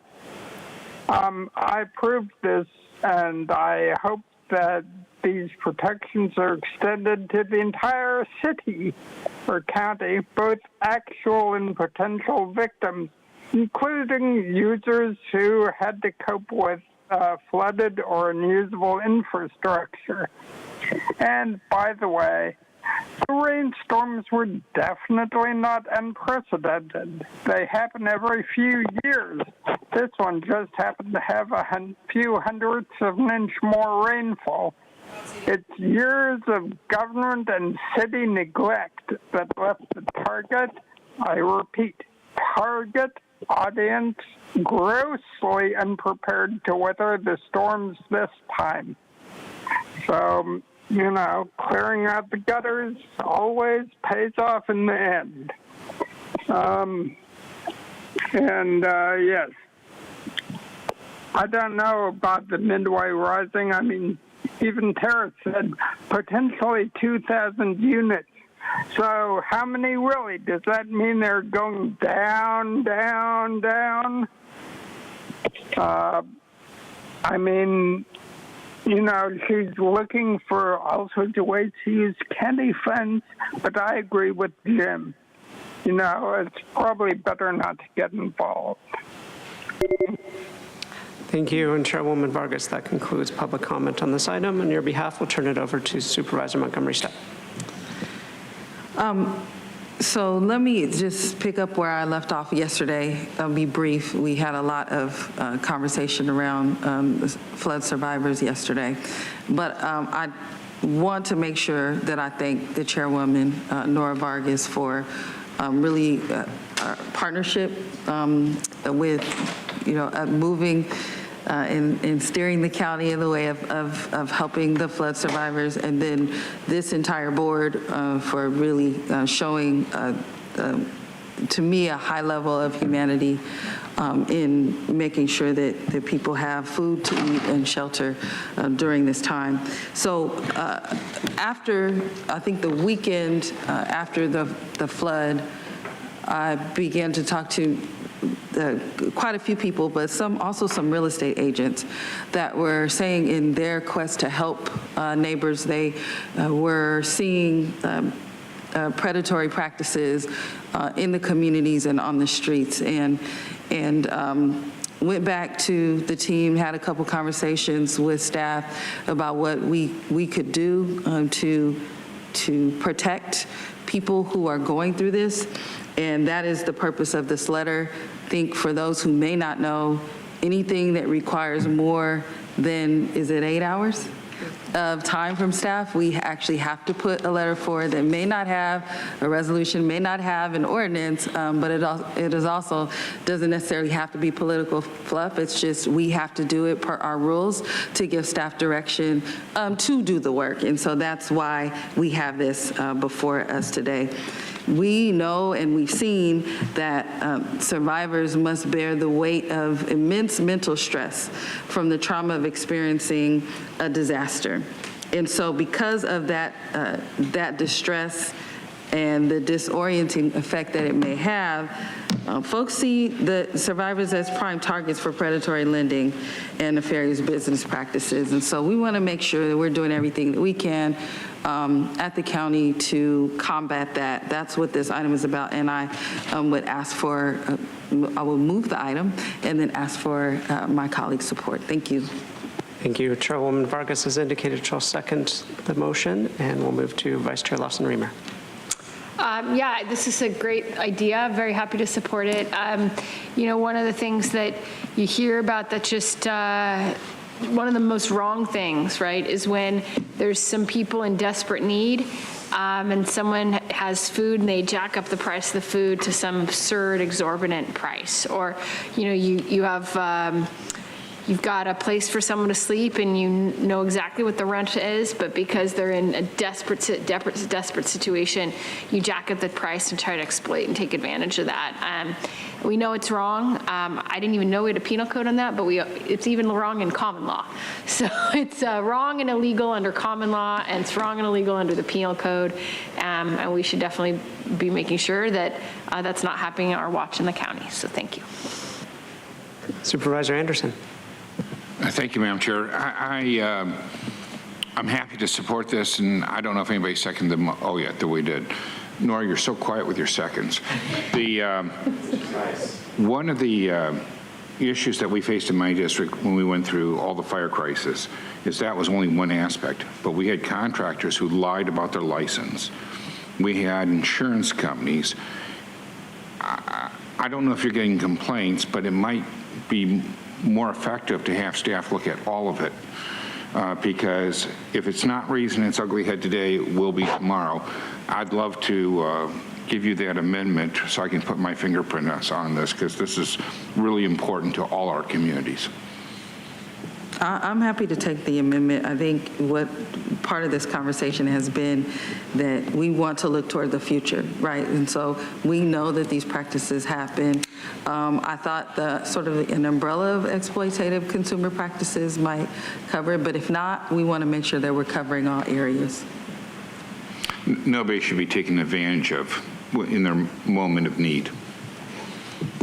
Thank you. With that, we have a motion by Supervisor Montgomery Stepp, seconded by Chairwoman Vargas. Please vote. Chairwoman Vargas, that motion passes unanimously with all supervisors being present and voting aye. At each board meeting, the chairwoman asks if any supervisors want to provide a brief update, report on progress, or share pertinent information during this time. On behalf of Chairwoman Vargas, do any supervisors have updates they would like to share today? Yes, next week I'm going to be going back to Washington, D.C. to advocate for the spent fuel removal to maybe get that moving forward a little bit along the line. And we still have, I think, over 1 million pounds of spent nuclear fuel up on the San Onofre site, and it was never built for that. So I'll be going back to D.C. to advocate to a few different Congress members about moving that spent fuel. That's next week for, I think, Tuesday through Friday. Thanks. Any other updates? Okay, we will now hear from the remainder of the non-agenda public communication speakers. We have 11 requests to speak on matters not listed on the agenda remaining from yesterday's session. 5 in person and 6 requesting to speak by phone. For those that requested to speak by phone, please dial into the conference line using the instructions that were provided to you. We'll begin with the in-person speakers. As your name is called, please come forward. I'd like to invite Mark, Brian Brumbaugh, Kay Marie, Oliver Twist, and allegedly Audra. I've called your name. Please come forward. You'll have 2 minutes to address the board, and I'll ask you to please state your name for the audio record.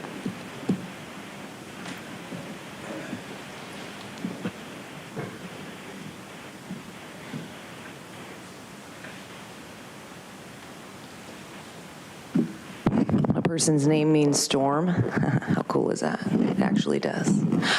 And we are in the eye of the storm, and it's so interesting to see this invasion happening and this new transfer site that you guys are going to try and hide from the people. It's not going to happen because the people deserve to know where their money is going, where these people are, and all you got to do is follow a bus there. It's not going to be that hard to find. I came upon the other one by doing a homeless point-in-time count, which led into uncovering the border machine that we find ourselves in, and how much hiding goes on, how the people at the security guards at the hotels sit there, we'll take pictures of you. I don't care if you take a picture of me. I'm not doing nothing nefarious. You guys are the ones trafficking humans. There are children that are missing. 500,000 children are gone. Where'd they go? Nobody seems to care. Where did the children go from the convention center? Nobody knows. Nobody seems to care, right? And we have DHS sitting here transferring children, trafficking them. It's very disturbing to think about. And we're sitting here like, we gotta have all these people come over. Why is it not a question why these children are coming across drugged? Why they just seem to decide to leave their country at 6 months old, 5 years old. I gotta get out of here. My government's really giving me a hard time. And then you're just like, let's put them in foster care.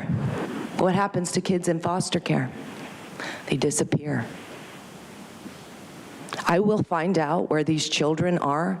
I promise you that. And all of you who are involved will be exposed if it's the last thing I do. Yes, Jim. How can you not care about 500,000 children that are missing, that have gone away, when these Border Patrol agents are told to take them to one sponsor? It's trafficking of children. And if Thank you. Your time is up. Your time is up. Audra, your time is up. Next speaker, please.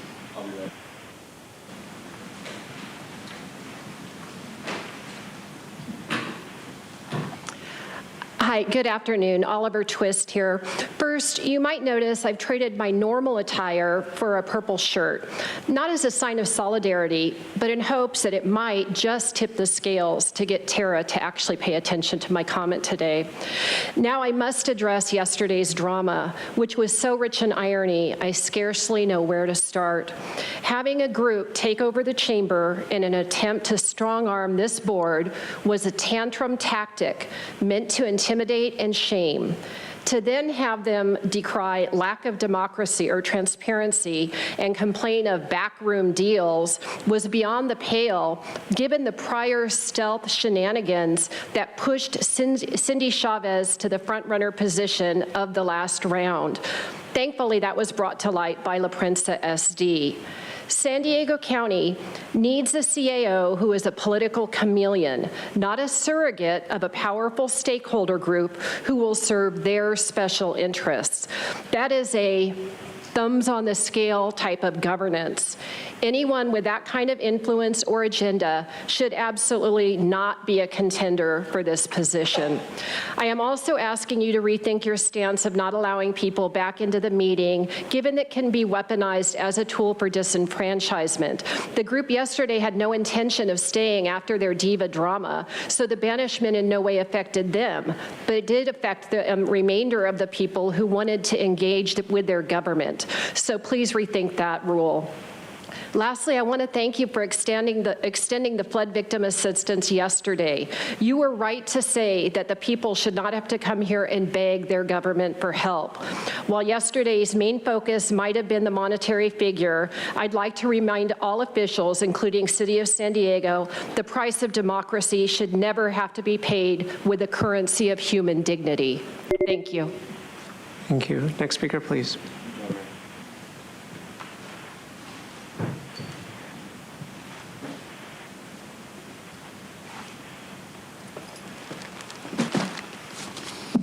Mark, I think I have 15, 20 seconds per item. So who is the corporate government that we're under? And what are they? The United States Corporation, this is a subsidiary government right here of San Diego Incorporated. Behold a pale horse. These are YouTube titles. This one, we signed the UN treaty in 1945, and ever since our government falsely has taken this treaty to be over our Constitution, the supreme law of the land. That's a scam. That shouldn't be, and that's caused the whole problem ever since then, that we're slowly just doing Agenda 21 goals, whatever they think we're willing to swallow. FEMA shouldn't have powers to do a police state. Nothing in the Constitution about any organization ever being able to do that. You have rights. People need to stand up for them. Rosa Corey, she's an expert California court witness. This is her in front of the legislature. She will tell you about Agenda 21 and how this regional government is using it against you. And it's happening all over the world. It's not just here. It's very real. She's as reputable as you could be. None of these people would be accepted for land use in a court. She would be, her testimony. Zeitgeist, from 6 minutes and 40 seconds to 24 minutes, about 17 minutes, your kid, fifth grader, would understand, and anyone you invite to watch will understand inflation and the World Bank and the Federal Reserve and how you're being scammed totally. These companies own almost everything around you, and they shouldn't. Goodbye, American sovereignty. You think you're left or right? Trump signed it, Biden did not rescind it, and Chapter 30 handed over control of trade and immigration to a foreign unelected council. We have one American member on it. Corporation Nation, they've invested your tax dollars, your parents, your grandparents, and they own just about everything around you. And they're not going to share it with you at all. Thank you. We'll now hear from the individuals that requested to speak by phone. We'll start with our first caller.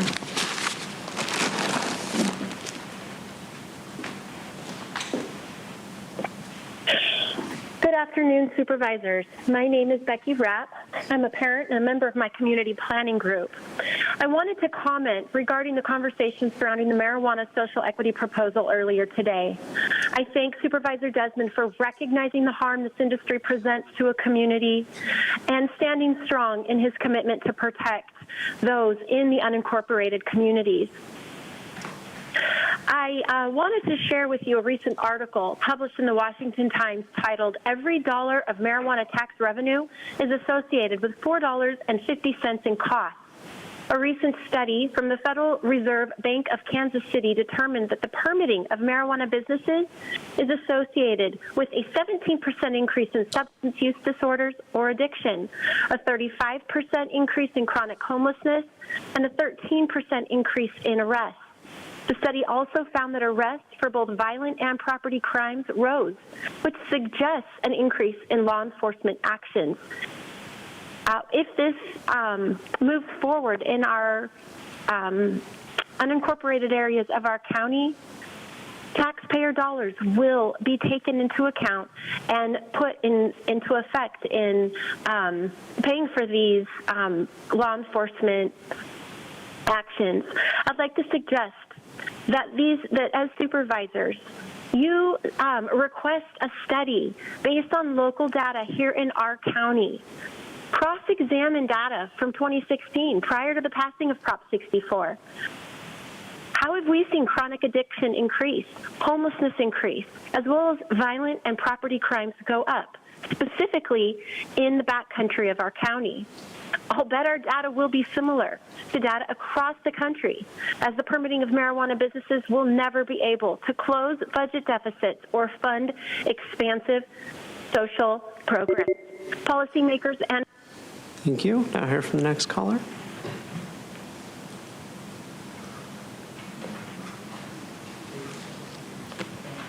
Hey there, Truth.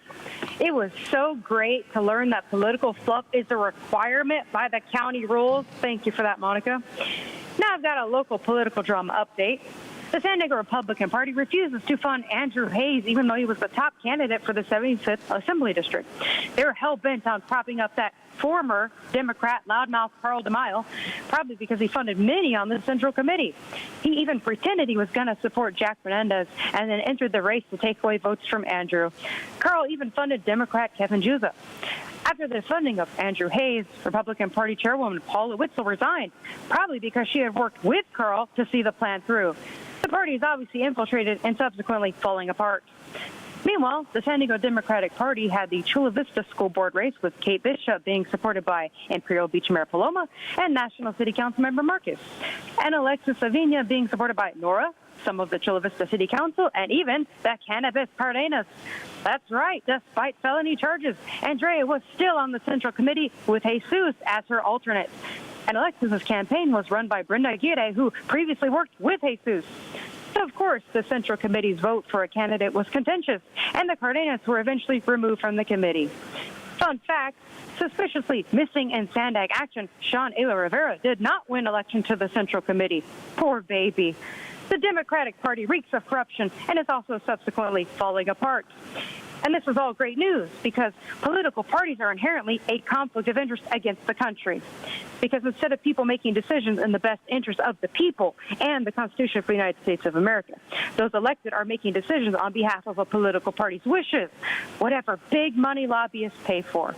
So it may be in the best interest of the country to ban political parties altogether. And Nora, when my voice was damaged by laryngitis, it took me 2 months of shutting up to heal. So you've got a long journey ahead of you. Poor you need to pay him overtime. We'll now hear from the next caller.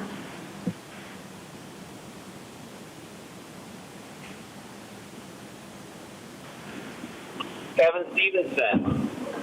First off, I'd just like to point out that Carl DeMaio has never been a friend of the Democratic Party. He's always been a far-right stooge who has advocated on behalf of giant corporations and against the working class because he's a cuck for giant corporations. He always has been, his entire company. I just wanted to point that out. Also, I just wanted to mention something else. When Monica Montgomery Stepp was elected to the County Board of Supervisors, I was so happy, not just because the board has a Democratic majority again, but also because the people of District 4 actually have someone to represent them. I cannot say the same, speaking as someone who lives in District 5, because my supervisor, Jim Desmond, is less interested in actually doing stuff for his constituents and is far more interested in retweeting libs of TikTok and other stochastic terrorists on Twitter. He is more interested in going on Newsmax to say that migrants are invading our country and that we need to kick them all out. He is more interested in pandering to the far-right fringe that wants to reelect Donald Trump and make our country an effective dictatorship. So, Jim, you can criticize Todd Gloria all you want, and for the record, people should criticize Todd Gloria for his poor response to the floods on January 22nd.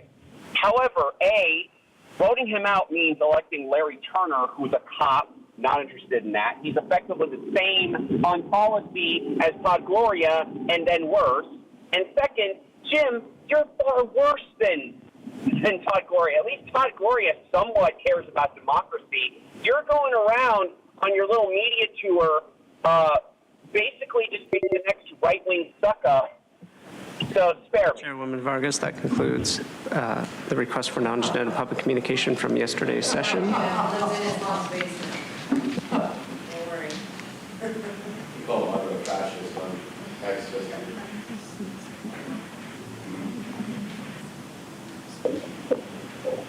We'll now proceed with those that requested to speak on the closed session matters. I'd like to invite, we have, just give me a moment here.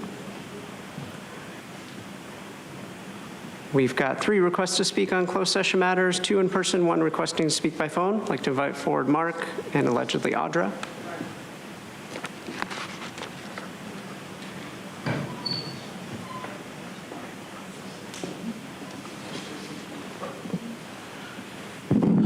Mark, well, it's hard to say much more than I've said during most of our topics. This is a corporation.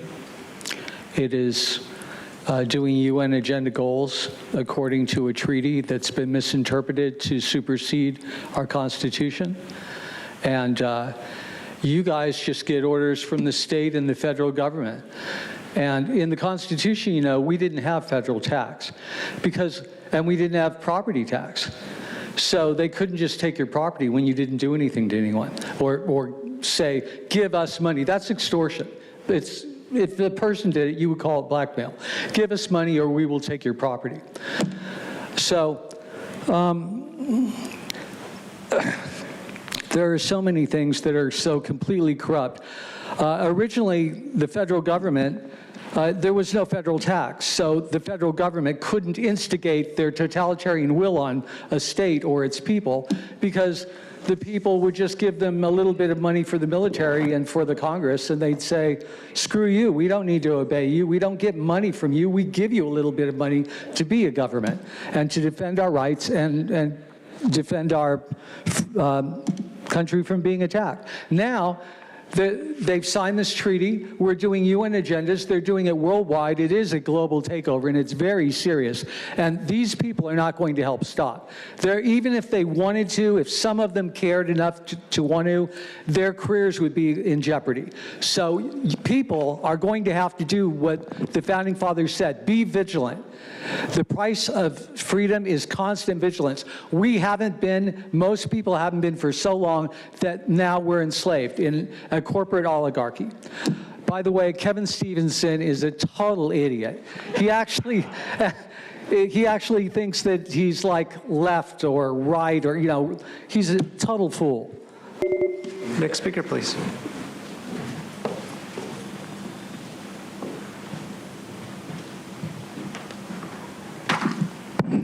My person uses the name Audra. So Alejandro Jose Confessor is 22 years old, and he raped a 5-year-old little girl. How great is that, right? We seem to condone that. Tara, would you care if it was your daughter that was raped by this man? Or does that not matter because it's not her?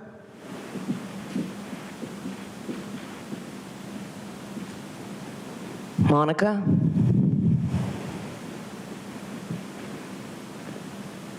Why is it okay for one little girl to be raped? Just wondering. And we can hide this information of this illegal who's done it. Yeah. Yep. How come that is? Why does it have to be one? Why do we have to, how many more is what I'm wondering. Are we going to allow this to happen to? How many more people would need to be murdered, right? Just curious. I mean, because if I was her parent, I would be coming after you guys in litigation for allowing this to happen and acting like there ain't nothing wrong with it. Andrew, does it have to be your daughter? Does it have to be your niece, Nora? Does it have to be you? Does it have to be me? Right? When does it start to matter is what I want to know. I mean, because it doesn't matter that she was.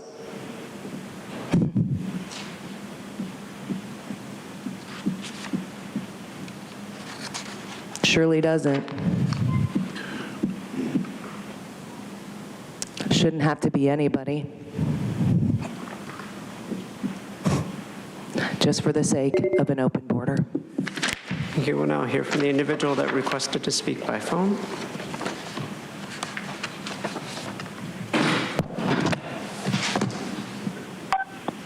Hey there, it's Truth. Casey is Chantalise Daniels and Otis Evans versus the County of San Diego.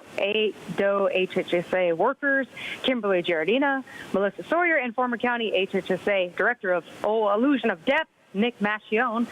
Parents of Chantalise, Otis, and Baby S are suing for deprivation of rights and damages. Baby S had small spots on one of their feet. Mother Daniels took her baby to Dr. Sadia Iram Khan at Rady's Children. Dr. Khan didn't even notice the spots until pointed out, and then took 2 days to get back to the mother. On the third day, Mother Daniels took her baby to Kaiser for blood test as recommended. After getting back home, County caseworker Melissa Sawyer asked for entry into the home. She alleged that the baby was full of bruises and abused. Melissa also interviewed the mother's other children while at school without parental consent. Then the mother and baby were forced to go back to Rady's for 6 hours worth of testing. No issues were shown, and yet the baby was taken from the mother for a whole year, allegedly without a warrant or court order. Just a threat that the baby would be thrown into foster care if the mother didn't comply with the county's demand. Perhaps this case is one of the reasons Nick had to retire.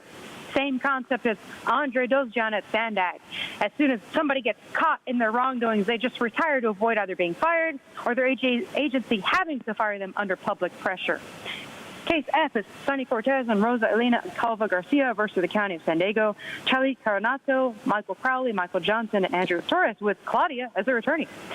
Case G is Debbie Steismeyer versus the County of San Diego. Former Poway Detective Debbie is suing Sergeant Sean Silva for years of sexual harassment, discrimination, inappropriate remarks, discourteous comments towards herself, her fellow detective Stacey Ralph, and potentially 24 other employees at the Sheriff's Department. Sean was allowed to retire from the department before the investigation in order to collect his full pension. And case E is the most interesting. USA versus the County of San Diego. And I would say it's very hard to predict which one's going to be the guilty party. That's a tough one. Thank you. And Chairwoman Vargas, that concludes requests for public comment on the closed session matters.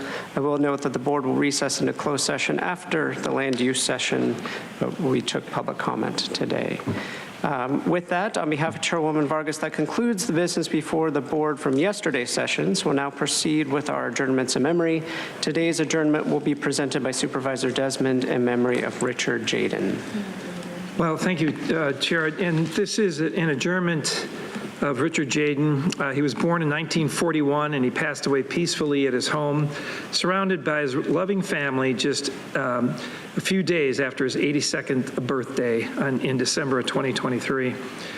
Richard was the owner of a frame of art located in San Marcos. He was an active community participant who attended chamber and nonprofit events and was very charitable to the community. He lived his whole life with passion and determination and viewed obstacles as just another challenge to conquer. He was a devoted family man, adored his loving wife, Helen, and saw that his family and his friends and his people to celebrate and to protect. And he ran a very successful business and had several employees in San Marcos. He had a general heart. He had a generous heart and wouldn't hesitate to give his shirt off his back to those in need. Richard had a keen sense of humor, and he knew how to make you smile, as he always was prepared with a joke up his sleeve. Though we will miss him greatly, we can all celebrate a life well lived. Rest in peace, Richard, my dear friend, Richard. Thank you. The board will take a brief 10-minute recess to reset for the land use session. Looking at the clock, it's 3:25. The board will reconvene at 3:35. Thank you. The board is in recess for 10 minutes.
Thank you for calling.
Good afternoon. On behalf of Chairwoman Nora Vargas, I'll read the following statement.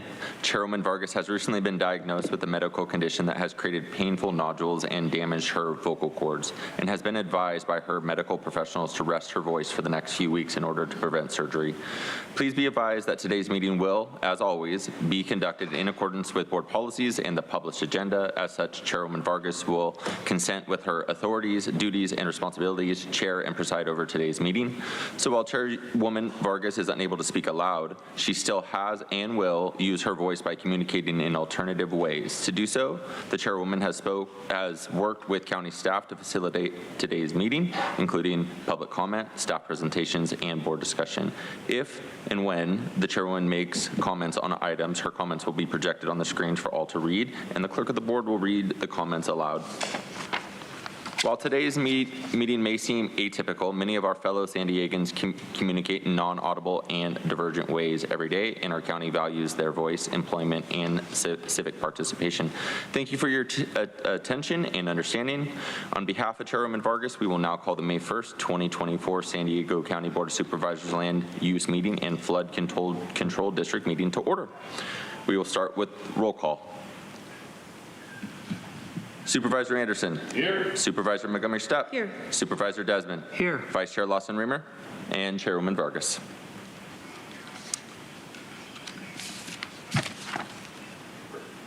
We will now proceed with non-agenda public communications. This is an opportunity for the public to address the board on subject matters within the board's jurisdiction, but not an item on today's agenda. The only action the board may take is a referral to the Chief Administrative Officer. Reminder, in accordance to Rule 4A, members of the public that are non-English speaking and need interpretation assistance will get twice the allotted time for their comments, which is 4 minutes. As a reminder, according to the board's rules and procedures, audience members shall not whistle, clap, stomp feet, or anything that disrupts the proceedings. To better facilitate the meeting, we will have 5 speakers in person, 5 speakers via phone, and the rest of non-agenda public communication will be heard at the close of today's meetings. I will now call the public speakers. We have 18 total requests to speak on matters not listed on the agenda, 8 individuals in person, and 10 requesting to speak by phone. For those that have requested to speak via phone, if you could please dial into the conference line now using the instructions that were provided to you. We'll begin with in-person speakers, and as already noted, we'll be calling the first 5 speakers pursuant to the board's rules of procedure. All remaining speakers will be heard at the conclusion of today's session. As your name is called, if you could please come forward and stand against the east wall under the murals until it is your turn to speak. You'll then have 2 minutes to address the board. I'd like to invite forward the following individuals. I believe it's Purita Javiet, Cesar Javiet, Zora Fahim, Shanine Eklo, Samantha Prado. And if you could please begin by stating your name for the record.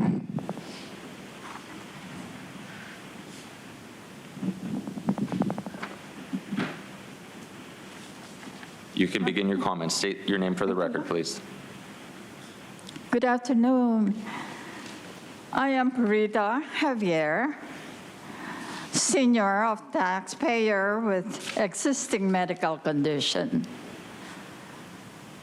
The toxic air polluting ceramics and kiln operation situated at 5238 Streamview Drive, San Diego, California, in the residential zone designated neighborhood is in violation of California use and planning laws on variance, which explains that businesses must be in accord with health, safety, and public welfare. Ceramics business is also in violation of California Environment on Land Use and on nuisance. Over the years, we suffered the impact of exposure to toxicity such as sneezing, coughing, teary eyes, dizziness, unusual headache, unusual heart palpitation. We had emergency hospitalizations and diagnosed by our respective physicians that health, and if not physical, then psychological, all relates to air quality. In line of fear and not able to enjoy. Thank you. Your time is up. We'll go ahead and hear from the next speaker. This is my wife, victim of toxicity. And day to day, it's always fear. We did pay our property tax for less than $700, and we cannot enjoy that piece of property because of this toxic industrial makeshift. Why did the city, the county, allow this industrial in a residential zone? We found a niche, Madam Steve. We went to the air pollution control district and we found that there are 2 members from the board, Madam Vargas and Lawson. Now we have the chance to verify, review Rule 11 of the Municipal Code. It's a violation of the California land use, violation of the environment and land use laws on nuisance. The ruling must be a model for the region, meaning the county. The owner said, oh, you leave the city, everybody pollutes the city, go to the countryside and have your clean air. I think that's a guide that our housing should be spread and not congested in the city, including those toxic generating activities. Spread the population, move to spread development. That's probably the key in our, this is not a complaint. This is a help. This is a food for thought. Thank you. And sir, can you state your name for the record? Sir? Sir? I didn't want to interrupt your comments, but you need to state your name for the record on the microphone.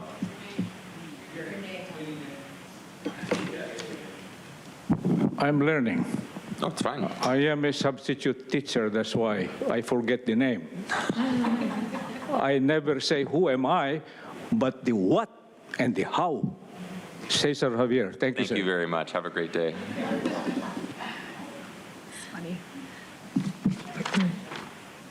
Hi, my name is Zora Fahim, President and founder of Los Angeles Alliance for Animals. I'm a voting constituent in District 5. We are here today to inform the County Board of Supervisors that we are delivering 12,282 signatures on behalf of my organization who specializes in equine cruelty and also in defense of animals that has 250,000 members to Deputy District Attorney Eric Bodner and District Attorney Summer Steffen, urging the prosecution of Deborah Barkley for allegations of criminal animal cruelty on Artesian Road and Cielo.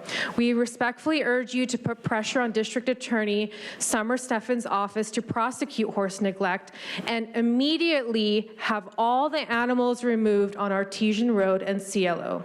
I am so proud to live in this county. We live in one of the greatest counties in the entire nation. We are a county that is kind, compassionate, have integrity, and we do not enable criminals. There are allegations that the horses are in the stalls 24/7. It's absolutely disgusting, which is a violation of Penal Code 597. Every person who keeps an animal confined in an enclosed area shall provide the animal with an adequate exercise area. I'd like to also thank my representative, Supervisor Desmond, for working with the Department of Animal Services by offering free emergency pet kits and microchipping to help keep our community safe. I am grateful for your compassion to not only humans, but to those who do not have a voice. I'd like to also add that every day of inaction is another day of animal suffering on Artesian Road in Cielo and all the other horses and animals who are currently suffering in the county that need your fight to stand up against this cruelty and remove all the animals on this ranch. Supervisor Desmond, can you please use your power to remove all the animals on Artesian? Thank you. Your comment. Thank you. Next speaker. I think we asked to have that come brought back to the board. Is there a time frame when that's going to come back? Supervisor Desmond, through the chair, we're not able to bring this back to the board, and I want to comment that the board did very publicly ask for a public presentation on this. I know all of the board members have been very concerned about these issues. We are communicating with all of the board staff, as you're aware, to try to move. First time hearing of it.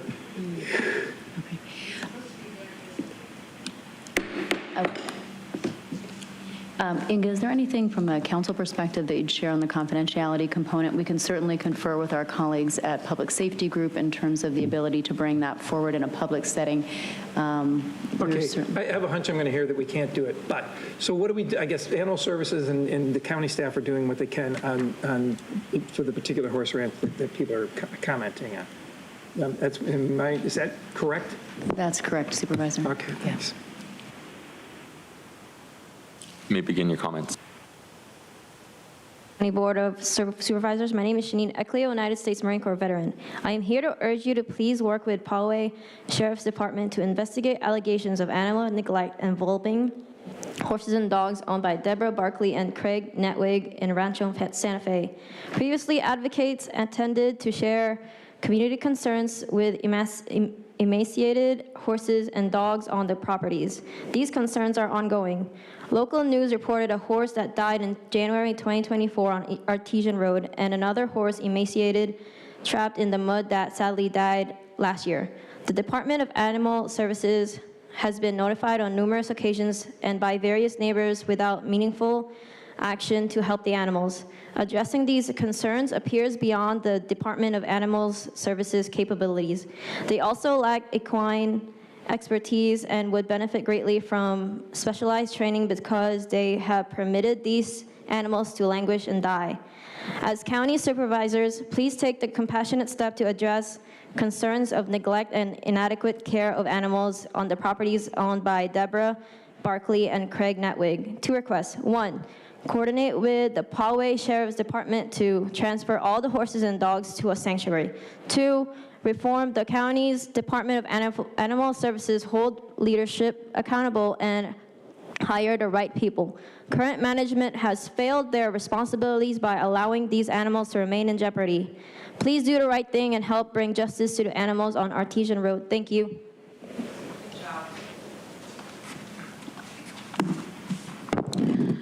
Good afternoon, Madam Chair and County Board of Supervisors. My name is Samantha Prado. I'm a constituent for District 2, and I'm deeply concerned for the neglected horses and dogs on the property of Deborah Barkley. The images you have been shown of their suffering should disturb you at the very least. These innocent equines have large wounds across their faces, splattering blood flow from their hooves, no shelter or protection from sun or rain, no medical treatment, no proper food, and obviously no love or compassion. Her canines are also not cared for. They are undernourished and are witnessed by neighbors walking the streets unsupervised. Unfortunately, our concerns are not enough to help them, hence why we continue to attend these meetings to voice them to you. We will return until justice is finally served to the horses and dogs in the county of Artesian Road. Supervisor Joel Anderson, as your constituent, I urge you to please remove all of the horses and dogs to be sent to a sanctuary through the detectives in Poway Sheriff Station. Investigate Deborah Barkley and Craig Netwig for allegations of animal cruelty through District Attorney Summer Steffen, and please begin reforming the County of San Diego Animal Services. Thank you for all that you do for our community. I'd also like to say thank you to Supervisor Joel Anderson and Supervisor Jim Desmond for allowing farmers access to their livestock or crops during emergency.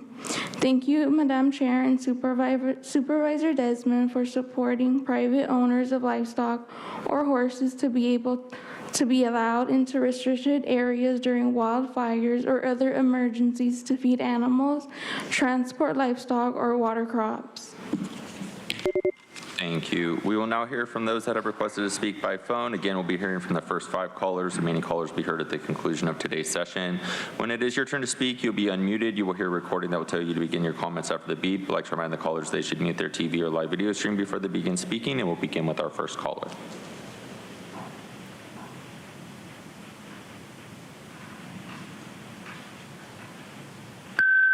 Hi, Paul LeBold. I suddenly realized I hadn't given a Black History Month speech. Every month we should remember history, regardless of race or who did what. While most people remember Martin Luther King, I would like to focus on Rodney King, who famously asked, "Can't we all just get along?" In fact, he was being beat up too, kind of just like Audra. Maybe it's a thing for people who say smart things. She was getting along. Most seem to want it, but some seem to want to make their world a private club. Cut off dialogue, reveal things only when they have to. Listen to a few, quote, experts. You know what a, quote, expert, unquote, is? It's a guy with a certificate. Having true smarts doesn't matter much anymore. Not here, anyway. Limiting our speaking time, interrupting us, cutting off our last sentences, perpetuating the disrespect you want us to avoid. We all want to help in our own way. It's a type of intimidation that's used by government, and it's not conducive at all to an atmosphere of tolerance. No more 250,000 studies or new bureaucracies, please. If you can't trust your own people, someone should resign or be fired. You should listen, be patient with us, and be honored to have all our free advice. That's what a government for the people is all about. Thank you. Thank you. We'll hear from our next caller.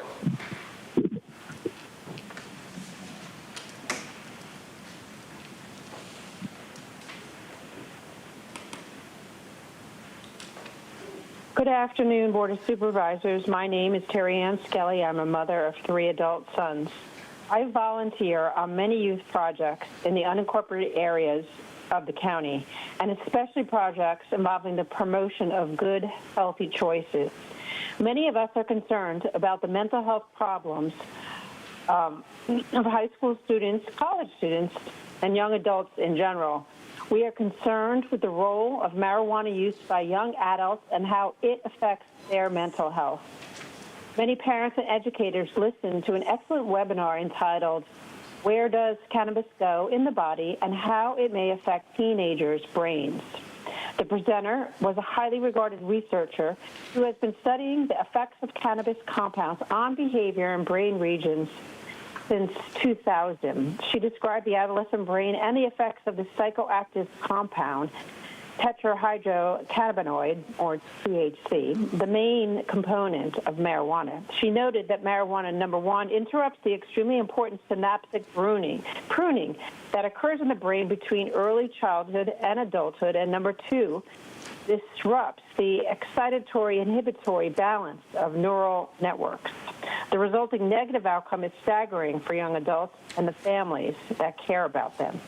The repercussions of marijuana businesses is that it normalizes marijuana use to teens and young adults as some sort of default choice for relieving stress and anxiety. And it does not support the county's Live Well vision of building better health, living safely, and thriving for our young people. Thank you for hearing my concerns this afternoon. Thank you. We'll go to our next caller.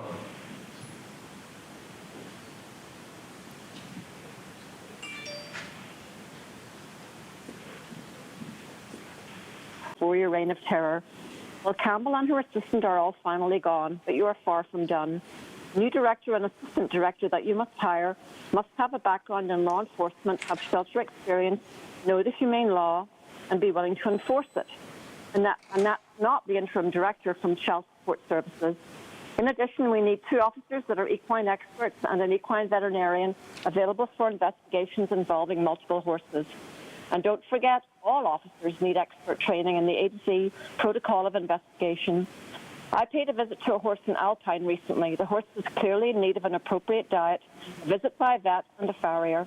I learned that no vet or farrier visit had been mandated by the investigating officer, nor did the owner receive any education on how to feed his horse. I was able to assist the owner with all 3 aspects. I did the job of the humane officer. Not so lucky for a win. The horse should be illustrated here on the screen today. His owner had starved him. I want to know why the man that starved his horse was not charged with cruelty. I fed this horse an appropriate diet of soaked pellets for the last 10 days of his life, yet no lieutenant asked me any questions. The owner expected him to eat hay, which he could not chew. This was felony animal cruelty, and this owner was allowed to walk and will starve his other 2 horses. I want answers. Sarah, this happened in your district, and I await a meeting with your office that I requested 3 weeks ago. I'm a constituent. A botched investigation of a Julian animal sanctuary unearthed unbelievable neglect of multiple horses, yet no horses were seized, no charges for the owner. A hoarding situation that has been ignored. It's disastrous. 60 cats, now 200 cats, 80 horses, now 120 horses, and multiple dogs. I've witnessed the neglect. Thank you. Your time is up. We'll go to our next speaker.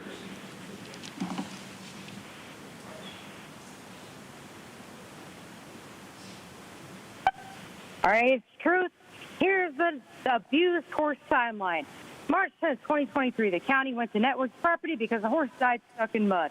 March 12th, the horse Gila placed first in a race. March 17th, the county visited the property at least 10 times and refused to say whether any horse specialists responded. March 25th, horse Thunder Run placed first in a race. March 31st, Craig allegedly pointed a gun at a CBS 8 news crew. The neighbor said she called BOS and Animal Service. April 1st, deputies say Craig was holding a gun. April 6th, county went to the property. April 8th, horse Gila placed 8th in a race. April 18th, Deborah and Craig sued for wild dogs. They paid over $19,000 in fees. April 30th, horse Thunder Run placed 6th in a race. May 1st, a neighbor said Deborah pulled a gun on him when he returned a couple of dogs to her house. May 21st, County Public Safety Group Chuck Westerhide said it appeared unlikely that officials would be removing the animals. We're working to get voluntary compliance unless there's a life-threatening situation for the animals. April 20th, more than a dozen horses allegedly being neglected at a Network property in Escondido. December 23rd, horse Gila placed 6th in a race. January 25th, 2024, DAS confirmed dead horse. DA's office said it's investigating. Animal Services Director Kelly Campbell refuses interviews, and a new director is being recruited. January 30th, another horse dies. County is still investigating. And we got dying horses for a whole year without any punishment, while Craig's making thousands off of racing them. And even when Craig and Deborah both allegedly pointed guns at people. But why? It's because Craig has Kingley Technologies that provides the chemicals to treat toxic water for the Unpure Water Project for the city and the county. That recycled toilet water would mean governments wouldn't have to invest in repairs on dams to hold real water. This is big money lost if a company like Kingley wasn't protected. What other reason is there that the county wouldn't pursue immediate seizure of dying animals? Thank you. Your time is up. And Chairwoman Vargas, that concludes the request for non-agenda public communication this afternoon. Again, all the remaining speakers will be heard at the conclusion of today's session. The next item of our agenda is the approval minutes statement of proceedings for the regular meeting of April 10th, 2024, and the flood control district meetings of April 10th, 2024. Is there a motion? Is there a second?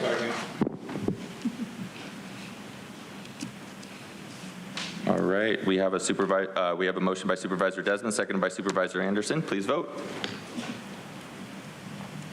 And Chairwoman Vargas, that motion passes unanimously with all supervisors being present voting aye. We will now proceed with the formation of our consent calendar, items 1 through 4, and flood control district item 1. Members of the public will be able to comment on the consent calendar after the supervisors pull the items they would like for discussion. On behalf of Chairwoman Vargas, would any supervisors like to pull any items for discussion? Supervisor Montgomery Stepp? No. Supervisor Desmond? No, I'll move approval of the consent calendar. Thank you. Supervisor Anderson? No, no, second. Thank you. Vice Chair Lesson-Reamer? No, thank you. We will now turn to public comment. And Chairwoman Vargas doesn't have any items to pull either. We will now turn to public comment. As a reminder for members of the public, please keep your comments related to those items only on the consent calendar. I will now call the public speakers. We have 9 total requests to speak on items on the consent calendar, 4 individuals in person and 5 requesting to speak by phone. For any members of the public that have requested to speak on items on the consent calendar, please dial into the conference line now using the instructions that were provided to you. We'll go ahead and begin with the in-person speakers. As your name is called, if you could please come forward and stand against the east wall under the murals until it is your turn to speak. I'd like to invite forward the following individuals: allegedly Audra, Mark, Consuelo, Gambler. You'll have 2 minutes to address the board, and if you could please begin by stating your name for the record.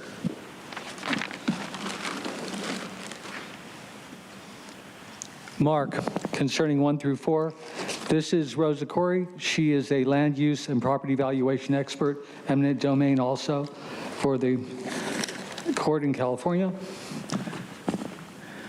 The agenda for the 21st century is a recipe for destruction. It enables and justifies monitoring and metering and restricting our energy and water usage through smart meters, instituting a carbon tax on industry, pulverizing our roads and destroying our dams, sinking our economy, exhausting our military with endless war, diagnosing a huge portion of our population with mental illness and drugging us, bleeding our transportation budget with high-cost trains to nowhere, revamping our school system by inserting sustainable development principles from pre-kindergarten all the way to postgraduate school, declaring our public lands off limits to humans, changing every land use document in the nation to require high-density housing in city centers in order to more easily control, monitor, and surveil us, allowing warrantless searches and seizures, domestic surveillance, identifying us as a potential enemy combatant in our own nation. You know, if an enemy was trying to destroy us, they couldn't do a better job. This is the erection of a corporatocracy. It is a global totalitarian state, and it is in progress right now. It doesn't come with flashing lights. Okay. That's from this video title on YouTube. Now, regarding this, and she talks a lot about a lot of these things that you're doing here. Expanding the preserve. Well, that all sounds great, except the plan is the wildlands. If people look up UN Agenda 21 wildlands map, you'll see it's color-coded. Tiny, tiny red areas are where the UN and our government is doing all their goals, where you're going to be allowed to live. This is totally totalitarian. It's not all right. They have mega regions. Our mega region is part of Mexico. They cross countries' boundaries. They literally get rid of our sovereignty and turn us into the North American Union where we have no rights. And that is their goal. And 2 is indoctrination. It talks about education. Well, education in this matter equals indoctrination. It's sad but true. You can see Rosa's video to understand more. Thank you. Your time is up. We'll hear from the next speaker.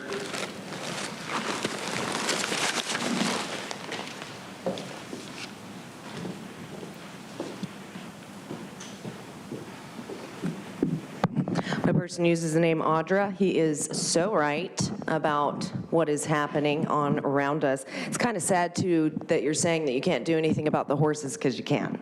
I mean, you put your noses in everything else. It's just kind of sad to be like, we can't really do anything about that. We're just going to let it continue. But that's just what happens. Now, with this open space, it's kind of sad because the open space that's already been preserved, supposedly, is being destroyed. So like in your pursuit to save the planet, you're like, we're going to preserve this space and then, just let it go to crap and be a landfill. It's nice. It's nice. At least the people aren't using it, right? Because it's all about total control. It has nothing to do with anything about other than that. And, the whole local emergency with Tijuana, it's like this has been going on for decades. And the reason why you won't even engage with Mexico to try and do something is because you guys need your open border. And you're like, we don't want to, mess that up.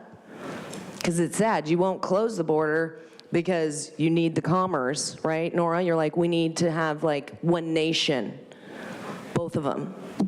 Even if, you know, it's destroying our nation to have that, doesn't really matter, right? And it's like, I mean, I don't understand why we're not bottling this water. I mean, we're giving people poo water, right? Because that's sustainable. I mean, and as long as, you know, Craig and Deborah just keep abusing those horses, I mean, because they have chemicals that they need to put in the water. It's like a business, right? Can't really stop it, because then we can't have them, you know, provide the poisons for the people to pretend it's pure water. It's poo water. And you can drill for water.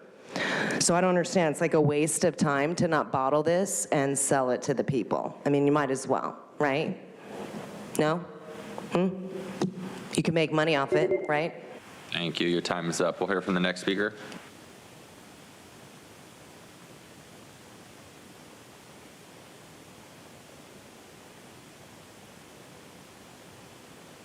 Hello. Before I address the item, I have to say government will never provide reassurance or safety for the horses or the humans. Everything that they do appears for the good of the people. In reality, is for their own agendas and self-gains. Okay, with that being said, this is covering all of them, and this is a slower version of Rosa.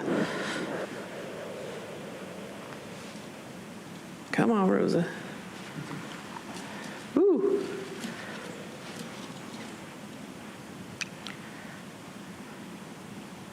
Oh my God.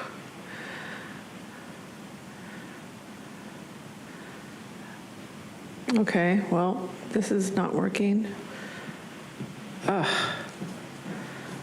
Just speak for it while I'll find it for you. Yeah, no, it's there, it's there. It's just I'll find it for you. Talk. yeah, this is just, well, essentially that's what I have to, it's loading. Okay.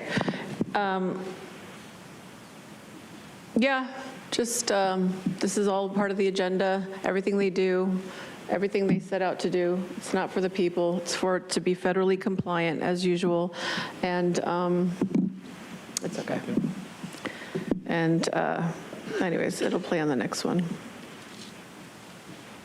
All right, we'll go ahead and hear from our next speaker.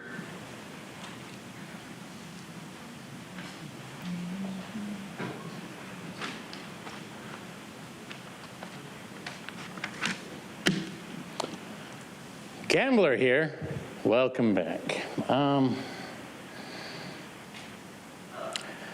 As I stated right before I got kicked out of here earlier, what the hell are we doing?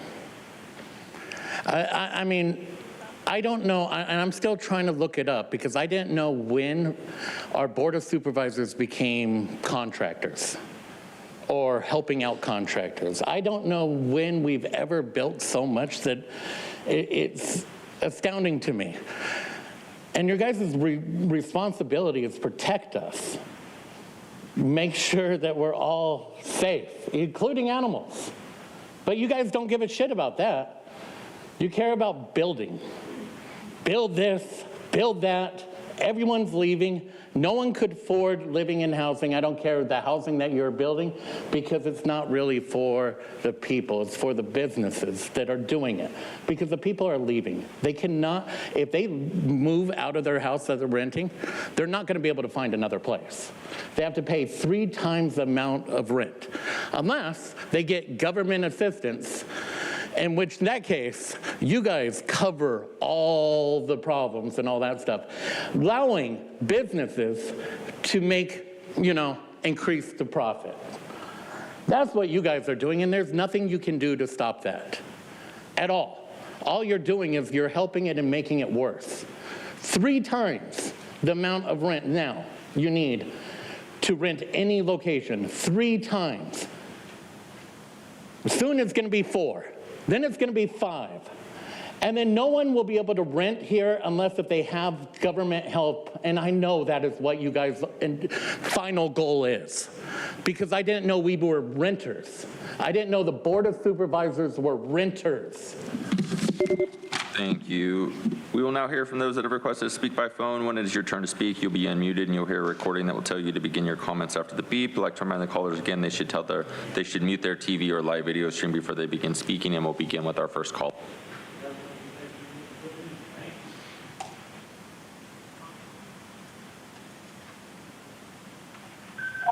Hi, Paula Bold. First again. The Tijuana River has been named one of the country's most endangered. One congressman got about $130 million for it. Don't know when we'll see it, but it's actually about 1/10 of what will be needed, even less maybe. I don't like all your posturing and your tiny steps to fix the problem, while creating a park that will basically bury the problem but increase all of our health risks. I would like a report at each meeting on what progress you've made on the TJ sewage emergency in this county, what you've done, plans, intentions, visions, and the like. Also reports on any chemical contamination. This has not been done. You're not being fully transparent on this issue. Your record of transparency at San Diego sucks. Please give us an update on other problem areas in this county. Without more info, it sounds like you're maintaining a sorry status quo, not an emergency. And the county preserve, you want to spend over $4 million for 540 acres of vacant land. That's about $8,000 per acre. And you say it will reduce greenhouse gases. How will it do that if the land is vacant to begin with? You need to shelve this deal entirely. Stop paying huge sums of our tax dollars for what some might consider wasteland. The continuation of the storm emergency, I don't think that the storm was an extremely rare event. From what I've heard, there is not that much. Thank you. Your time is up. We'll go to our next speaker.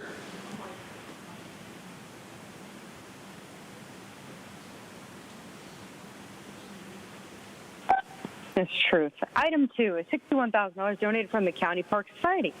Next, the children were able to enjoy a day of smartclothes and a pumpkin patch. I would request that children be able to have an opportunity to celebrate Lunar New Year, too. It might be better source of fun for children than $941 spent on advertising socks. And I see $414 spent on crafts and snacks for you, Supervisors Headquarters, Hellhole Canyon. Item 1, 540 acres in Santa Isabel are being added to the county government's land monopoly for over $4.8 million, plus almost $80,000 a year to maintain it. Is there a cap on how many acres the county is going to acquire? Is there a cap on how much taxpayer money is going to be spent on government taking land? And who's conserving the dying horses? Not even an update today. Criminally pathetic. Item 3. Whoever gets in lease business with the county expects a cruel landlord with guaranteed rent increases. Iridium must now pay over $41,000 a month to stay at Gillespie Field. Is there no cap on how many years the county will continue to raise rent? Item 4. It's incredibly offensive for the federal government to offer the county about $20 million to process the new cheap labor in the form of undocumented illegal migrants, and yet they offer nothing for Americans affected by toxic waste coming from both the Mexican government's broken treatment plant and the American federal government's broken treatment plant.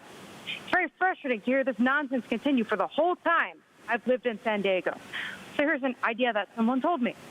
Now's the time to use the future East Otay Mesa toll, which probably won't work right, but still, use that as financial leverage against Mexico for their role in this environmental damage. For every day they allow sewage flow to our country, they lose out on the toll revenue. Money talks, right? And item FL01. I repeat, it was not an extremely rare storm event in January. Get county staff to check in with meteorological experts who will tell them the maximum rainfall was a measly 2 inches per hour. Repair the $5.8 million infrastructure. Just don't lie about the facts. Whatever. Thank you. Your time is up. And Chairwoman Vargas, that concludes public comment on the items on the consent calendar. We have a motion by Supervisor Desmond, seconded by Supervisor Anderson. Please vote.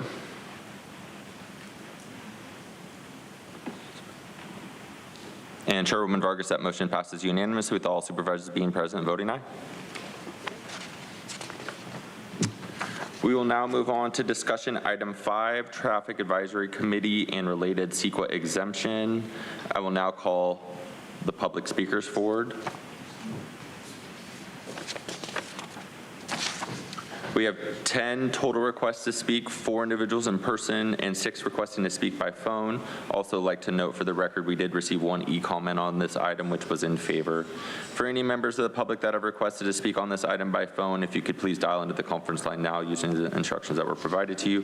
We'll begin with the in-person speakers. As your name is called, if you could please come forward and stand against the east wall under the murals until it is your turn to speak. I'd like to invite forward the following individuals: allegedly Audra, Mark, Consuelo, and Gambler. You have 2 minutes to address the board, and again, if you could please state your name before your name for the record.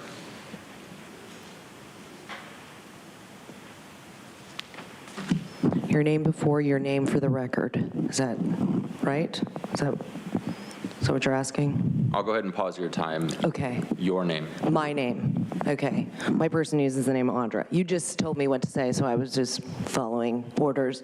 Why, again, this TAC stuff, the Traffic Advisory Committee is on the discussion. And then you put a bunch of things in consent that could probably be in discussion, but whatever.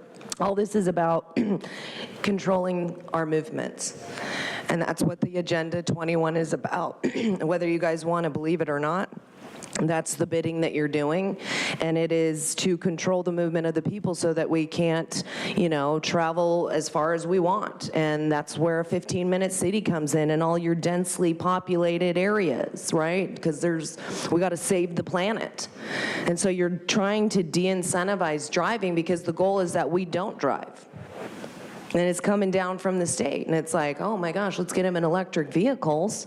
And then it's like, but still, we're still going to have to reduce their vehicle miles traveled. And they need to walk and bike or take public transit. I mean, it's insane to think that all of you are engaged in this and either you just see it and know it and you just try and ignore us and act like we're crazy, or you're that ignorant to what's really going on.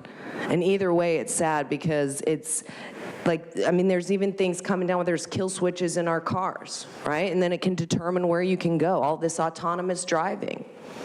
Seems like neat, like, oh, we got all this technology. But then when you bring in your social credit score and it's like, oh my gosh, Audra was posting something online, we're not going to allow her to buy gas today. Actually, gas probably won't be around soon anyway, right? But you guys are putting yourselves in a corner as well. So as much as you do this, you will be reaping what you sow, and eventually it's going to come and bite you in the butt. Thank you. We'll hear from our next speaker.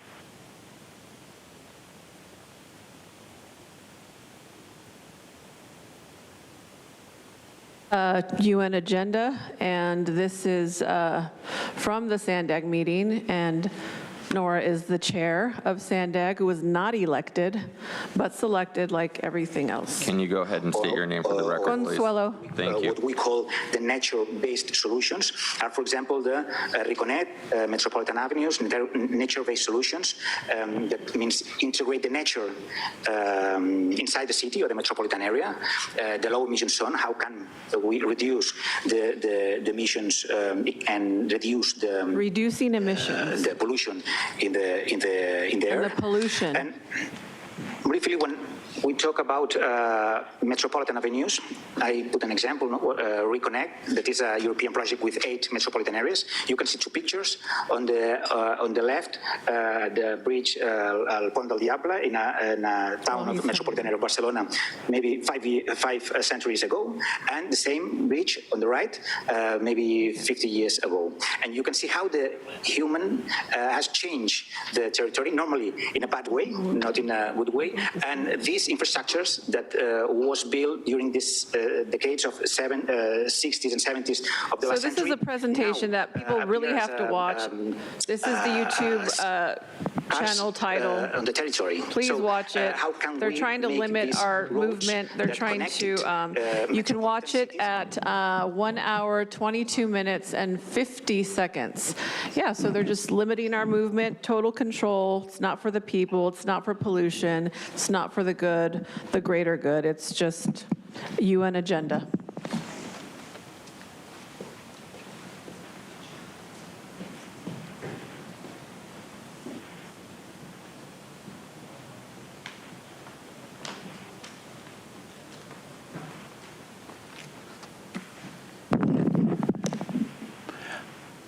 Gambler here.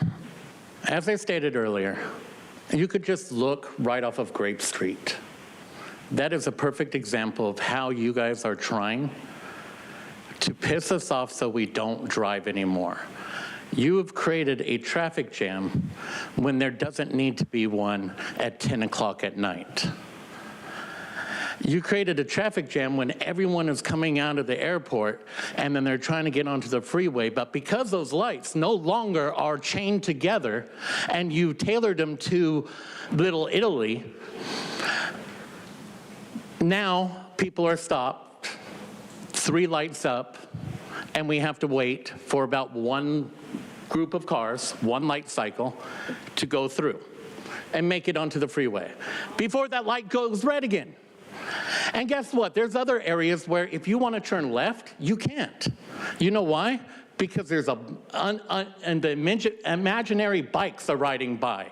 And you're not allowed to turn left because there might be a bike that comes over there. No more personal responsibility to make sure you don't hit someone when you turn and all that stuff. No, no, no, no. We're going to just stop people from actually turning left, and we're going to ticket them because I saw police waiting to ticket people.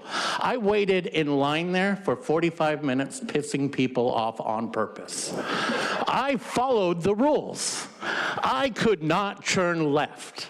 Every fucking light that went through, I could not go left because when I could go left, there was a red light saying no left turn on a one-way street. Why? Because of imaginary bikes. So you cannot tell me that this is not planned and done on purpose. Whoever is doing this, A, does not know how to play SimCity, or B... Thank you. Your time is up. Fuck you.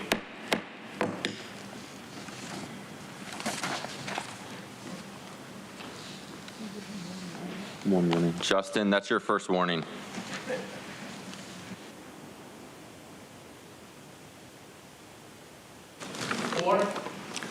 Mark, so there's 2 videos I want to hold up here. One is the Sandag meeting that Nora is chair of. And this is a typical thing, is that they've got people in the regional supervisor positions or council positions. They're elected to those positions. They're not elected to have the power they have on Sandag, where they control, like Southern California, all of the traffic. It's very totalitarian. So in this video title at 1 hour and 22 minutes and 50 seconds, you can see them literally, and this is their video. This isn't some right-wing video someone made about this. And now it's not right there at that moment and second, but if you watch it for 5 or 10 minutes from there, you'll see their whole section on limiting your movement. This is already being done in Europe. This is a global plan. Europe is very advanced in it. The people are very pissed off. They have traffic filters in Oxfordshire, and the people with their own taxes, they pay for roads, and then the government said they can't use huge sections of their own roads, and the cameras that they're putting in here right now, this is what they'll really be used for, is just like Oxfordshire, they're taking pictures of the people's license plate frames and fining them for driving on their own roads in their own land. And also in London, you can't have gas cars now inside the city. Nora is like working with the UN to make these goals happen here. That is one of her prime positions at Sandag. And it's really sad. Also, Rosa Corey talks about all this in her video. This is the other title on YouTube you can check out. Started at 3 minutes and 30 seconds. She's an expert California court witness, land use and property valuation expert, worked for the Department of Transportation, and this is her testimony before the New Hampshire legislature. See this title, started 3 minutes, 30 seconds, and you will understand.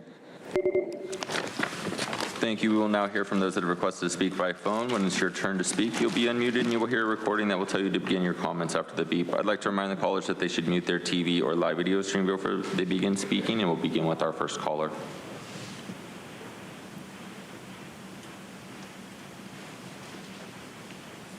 A truth, imaginary bikes must be what Todd Gore uses for friends. I request an end to the Traffic Advisory Committee. They don't represent anyone, they have no evidence to justify their demands, and all they do is speed limits that are everywhere. And so they actually go against their own supposed policy of reducing congestion. I propose increasing speed limits to reduce congestion. In fact, I recommended that at the Sandag Regional Plan workshop, and a non-paid minion regular guy loved my idea. So it has grassroots support. That's more support than TAC has had on anything they've ever proposed. Lower speed limits and their subsequent traffic delays and increased congestion also contribute to idling cars and those dangerous invisible emissions. And they also potentially threaten emergency and fire response times. Does TAC want to put residents' very lives at risk?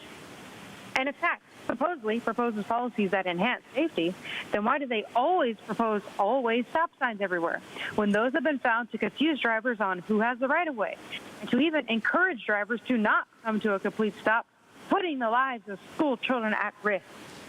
For what reason does TAC never recommend regular stop signs? Why is there yet again 2 more always stop signs, one in Spring Valley and one in Forest Ranch? And here's another question. This item says, properly posted intersection stop controls reduce the number and severity of collisions by assuring reasonable drivers enter intersections at a low speed. So what are reasonable drivers? Is TAC now in the business of judging who drives the car? I recommend rejecting this $5,000 item because TAC is costing the county hundreds of thousands of dollars every month just in signs that nobody said they wanted. They're also causing more meetings. That's annoying, and they're making the meetings longer. I also, again, recommend putting a stop sign to TAC and all their taxi future proposals nobody consented to. We've heard it. And eventually, what are they going to do? Say everyone needs a community car? That's the only thing that's going to make roads. Thank you. And Chairwoman Vargas, that concludes public comment on this item. On behalf of Chairwoman Vargas, do any of your colleagues have any comments? I'd like to approve item 5. Thank you. Do we have a second? Sorry. Thank you.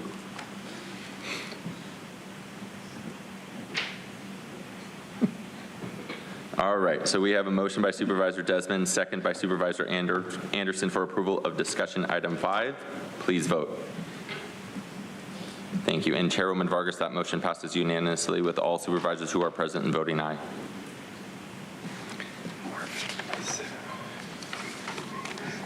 All right, we will be hearing items 6, 7, and 8 concurrently, with discussion item 6 is set for hearing May 22nd, 2024, cost recovery proposal to adopt ordinance related to fees in the Department of Agricultural Weights and Measures effective fiscal year 24-25 and CEQA exemption. Discussion item 7 is notice public hearing, set hearing for May 22nd, 2024, cost recovery proposal to adopt ordinances related to fees and deposits in the Department of Environmental Health and Quality effective fiscal year 24-25 and CEQA exemption. Discussion item 8 is notice public hearing, set hearing for May 22nd, 2024, cost recovery proposal to adopt ordinances related to fees and deposits to land development effective fiscal year 24-25 and CEQA exemption. We will now hand the floor to our county team for a presentation. Good afternoon, Chairwoman Vargas and members of the board. I'm Amy Layton, Group Finance Director for the Land Use and Environment Group, also referred to as LUGE. With me today are the Departments of Environmental Health and Quality, Agriculture, Weights and Measures, and the Land Development Team, which includes Planning and Development Services, Parks and Recreation, and Public Works. On behalf of these departments presenting cost recovery proposals for fiscal year 24-25, I will provide an overview of the 3 items before you for consideration today. We have representatives from each department here to answer any questions. For all LUGE departments, approval of the fee adjustments will ensure they are able to provide quality services to our community, maintain service levels, and continue to provide community outreach and education in support of regulatory compliance. Fee increases are never easy, and we continue to evaluate our services to apply innovations and savings, and have committed to returning to the board each year to minimize the impacts of increases to our customers. We also implement board-approved fee waivers for programs that support community development, housing, nonprofit organizations, and veterans. This year, the proposed fee packages reflect increases due to negotiated salary increases that will go into effect in the upcoming fiscal year, and increases in support we pay to other departments within the county, such as costs for facility management, contracting, and information technology. These rates are also impacted by labor increases. Each of our departments completes a comprehensive cost and fee analysis, an approach that is consistent across the enterprise and followed by other groups with fees such as Health and Human Services and Public Safety. Departments conduct time studies and calculate hourly rates, then their rates are reviewed and approved by auditor and controller to ensure fees are developed in an accurate and transparent way. Key to our process in Luge is stakeholder engagement. Our departments conducted outreach through various formats in multiple languages to customers, professional associations, community sponsor and planning group chairs, and advisory boards. I'll provide more information on the feedback received during their outreach later in the presentation. Our costs can fluctuate year to year, which is why departments annually evaluate costs and the time it takes to provide services. This chart shows some of the costs impacting fees and to what degree they are within our control. Non-discretionary costs, such as salary and benefits, retirement contributions, and costs we pay to other departments, such as for information technology, contracting support, facility management, and public liability, are outside of our control, and these represent the majority of our costs. The blue area on the chart represents discretionary costs, those that the departments with fee packages have control over and can be adjusted based on operational need, such as services and supplies, vehicles, and equipment. These are also the costs we can positively impact with innovations and streamlining at the Luge department level. Fee revenue is vital because it not only funds departments' efforts in meeting state mandates, supporting agriculture and equity and commerce, regulating businesses, and protecting public health and safety, but it also allows the departments to continue working towards achieving objectives that align with the board's strategic plan, which would otherwise be difficult to accomplish without this funding source. Every year, our departments do all they can to contain costs and apply savings that occur as a result of innovations and efficiencies. Some of the efficiencies that we've been able to implement this past year include developing new methods for data tracking, automating billing processes, leveraging technology to create new inspection apps, improved inspection routing and scheduling, and enhanced online services for our customers. Collectively, these efficiencies have helped the Luge department save $2.9 million in current year savings. Without the cost containment efforts, along with ongoing cost containment savings due to projects completed in prior years, department costs would be higher by 2.6% in DEHQ and 1.8% in AWM. For the land development fee package, building permit and plan check fees would be on average an additional 8.8% higher, and hourly rates for all departments would be an additional 3.3 to 3.6% higher. This is a summary of the proposed fees for each fee package. Average fee increases range from 3.7 to 7.9%, and hourly rate increases range from 3 to 4%. I will provide detail for each fee package on the following slides. This slide provides a summary and examples of AWM fees commonly charged to their local customers. Services support public health and safety, a resilient food supply, continuing agricultural trade, enhanced customer confidence, and a sustainable environment throughout the region. The proposed increases range from 1 to 6% and $2 to $13, and hourly rates increase an average of 3% or $5. DEHQ implements more than 40 programs and is committed to environmental justice as they conduct inspections, compliance monitoring, and enforce environmental laws and regulations. Each program they implement helps improve public health and environmental quality in our communities. This slide provides a small sample of program averages for the 237 fees reviewed. The average fee increase for DEHQ is 7.9%. DEHQ shared last year the challenges they were having with their septic and discretionary program. DEHQ has delivered on stakeholders' requests for guaranteed review times of 30 days or less on all projects, and customer responses are completed within 1 to 3 days. They've implemented new tracking processes, creating efficiencies, and hired and trained additional staff to sustain the program improvements and support the Removing Housing Barriers initiative. As a result, the average proposed septic fee increase listed in green is 41.5%, an increase of $219. However, by reducing plan review turnaround times, there is an overall cost savings in these housing projects. The land development team works together to review projects ranging from the replacement of a home water heater to renewable energy projects or housing. Services include environmental and community character review for discretionary permits, all the way through inspection of homes and public infrastructure, such as the roads, parks, and pathways that make up our communities. This table contains a high-level view of the changes for PDS, DPW, and DPR. Overall, the average fee would increase 3 to 3.3%. The average intake deposit would increase 3.9 to 4.5%, and the average hourly rate would increase 3.6 to 9.7%. DPR is involved in fewer projects throughout the year compared to PDS and DPW, who do the majority of land development work. All departments engage stakeholders and customers to obtain feedback on their cost recovery proposals and programs. Themes we heard across all departments include a continued desire for annual review of fees and incremental adjustments, appreciation for staff's continued focus on operational efficiencies and cost containment, and an emphasis on the value of programs offering outreach, education, and technical guidance.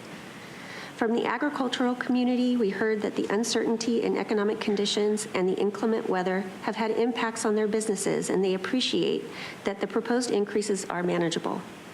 Septic customers in DEHQ want to see sustained improvements and guaranteed review times. And land development customers highlighted the importance of establishing accurate cost estimates and schedules at the start of a project. Approval of the fee adjustments will ensure our departments are able to continue to deliver services in the manner our ratepayers expect.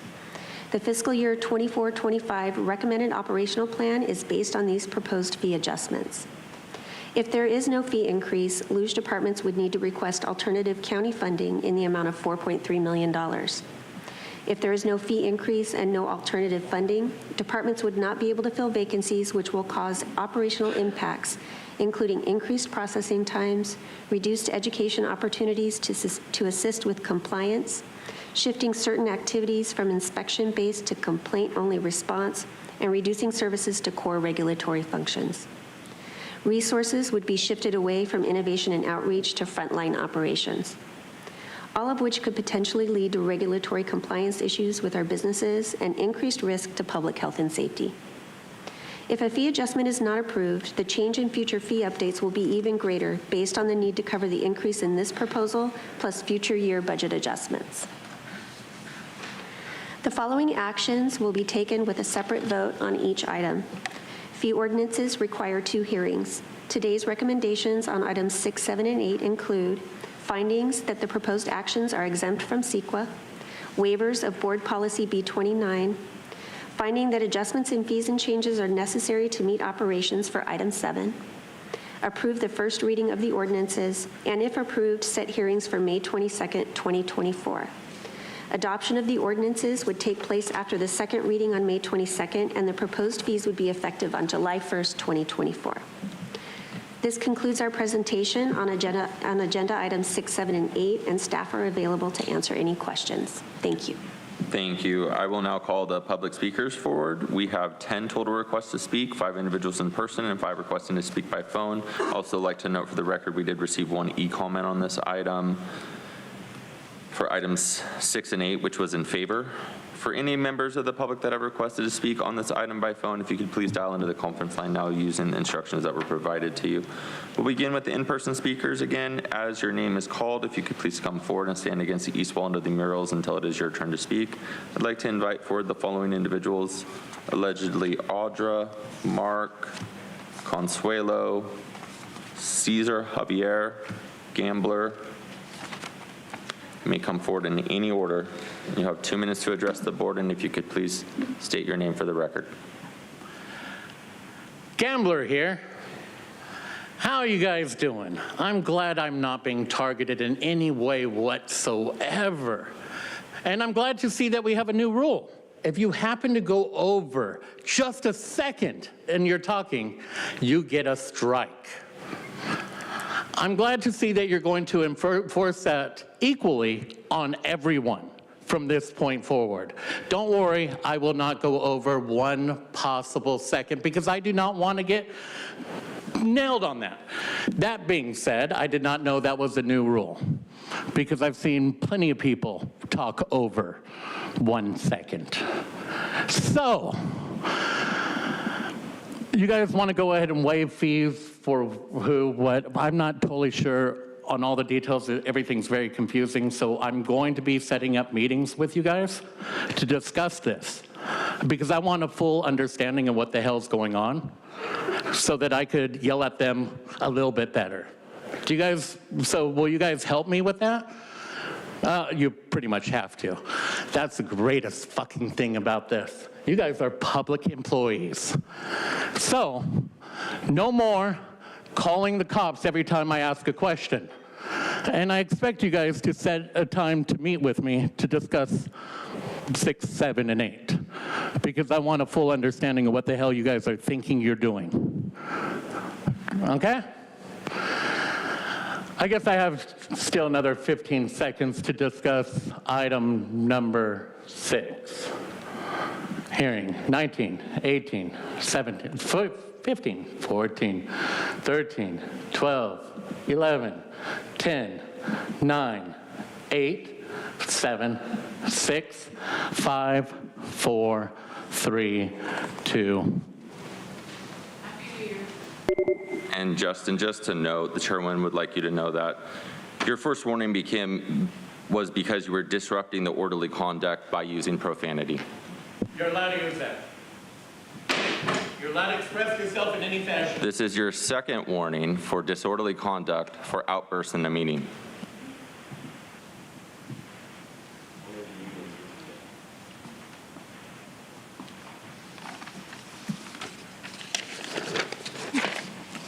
Mark, so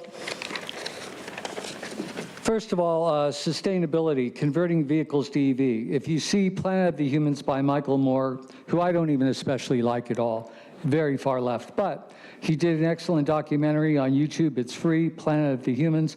And basically the gist of the entire thing is that it takes, and this is just a known fact, it takes more carbon fuel, more gasoline and oil to produce solar panels and batteries that are very combustible and can explode. They're very dangerous, lithium ion, than it does to just use oil. Secondly, I could show you a whole list of people, starting with John Coleman, who was the co-founder of the Weather Channel and won Meteorologist of the Year, who, if you look his name up and global warming or climate change, he states how it's a complete scam anyway, which, and by the way, the guy who made it, can't even think of his name, Gore, I think, works for the United Nations now, I believe. Last time I checked. By now he's probably retired. He's pretty old. The stakeholders are profiting. Rosa Corey talks about this in this video. Stakeholders are just the people making money off it all. And they've been trained, especially the planners and such, to make sure to actually use Delphi techniques so you can't dissent. You have no say at the meetings. We have no say at these meetings. You'll notice they constantly ignore everything we say. People will make really good points all day long, and as if you never spoke at all. That's called the Delphi technique. It's a Rand Corporation technique to just make the people, so they don't matter. Agriculture, look up Dutch farmers in Dutch farmer protests. That'll bring up what they're going to be doing here. Next speaker. Allegedly Audra Consuelo Caesar may come forward in any order.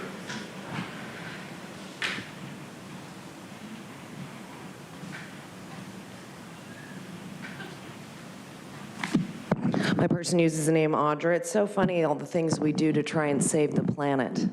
It's hilarious. It's like me telling you, Nora, that in order for your home not to burn down, you're going to have to be quiet.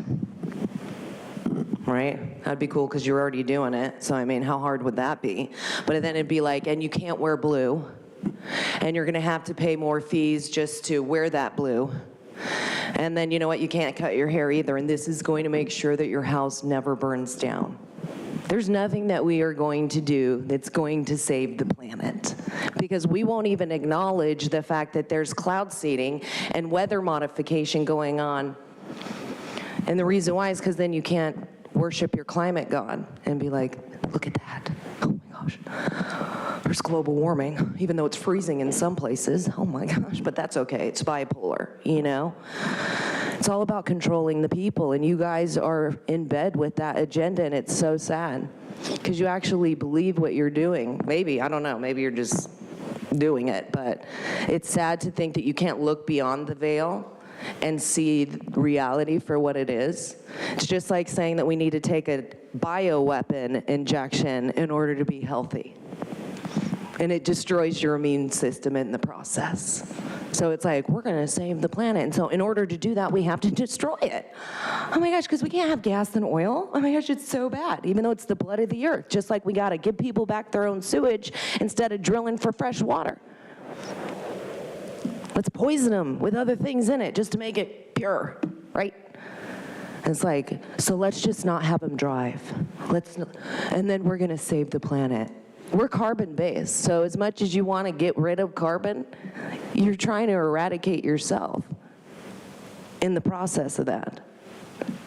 It's pretty ridiculous. And it's like you'll drive people into poverty just to pretend. Thank you. Your time is up. Next speaker, Consuelo or Caesar? Caesar? Yes, sir.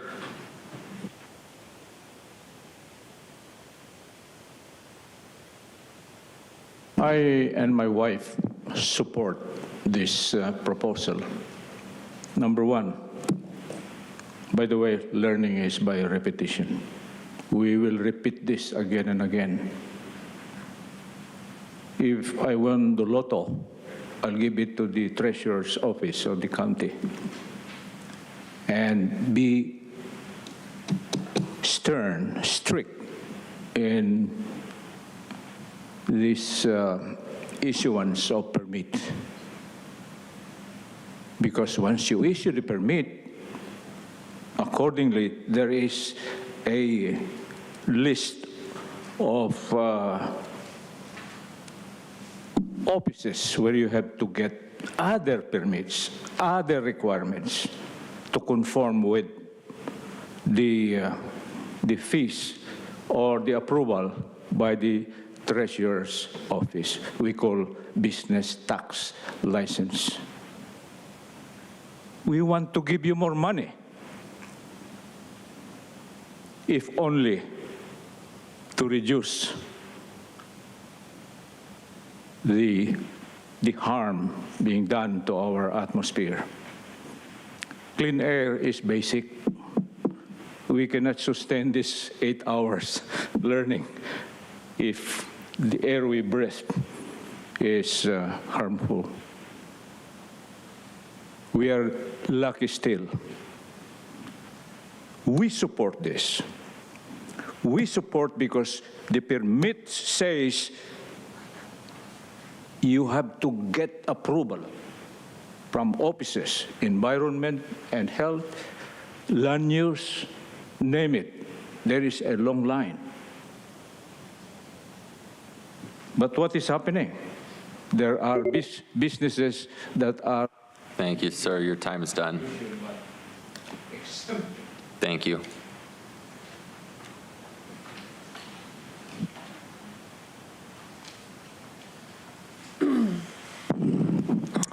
Consuelo, so that's the thing, brother. It's not that the environment is, you know, the environment is being affected in a bad way, but it's because that's how they are engineering it. It's not because of, you know, what the people are doing. It's because what the government and the elites and the people that are pulling the strings are doing. And they're causing division. It's another form of division. It's another way to keep the people separate and, you know, divide and conquer, as I always say, like a broken record up here.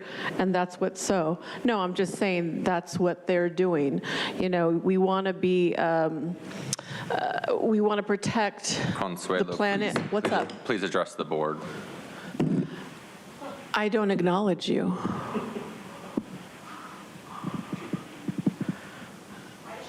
I don't challenge your authority, I just don't acknowledge it at all. Anyways, so as I was saying, see, this is what it's about. They don't work for the people, they expect us to address them. But when I do come here, it's rare that I ever address them, only to criticize them because, or call them on their bluff, just like yesterday. I knew what they were gonna vote, but they were up here having the people beg, and that's in fact what it's about. It's all a show. They wanted to get the people's trust back. I saw the way Nora was looking at that guy when he was cussing the deputies out, and you were just looking at him like you wanted to freaking kill him. But guess what? We know the patterns, we know how you work, and yeah, as I was saying, the environment is being engineered, and the people have a little bit of a carbon footprint. It's very, very minimal. And there's nothing that we can do about it, as Audra said. And all these things are counterproductive, like the, it's my turn, brother. This is my government. This is not, no, this is, no, it's not. It's not. You didn't know, it's the illusion. It's the Consuelo, you're done. And the fact that you can only talk to people who essentially ignore you. I can only address people who are.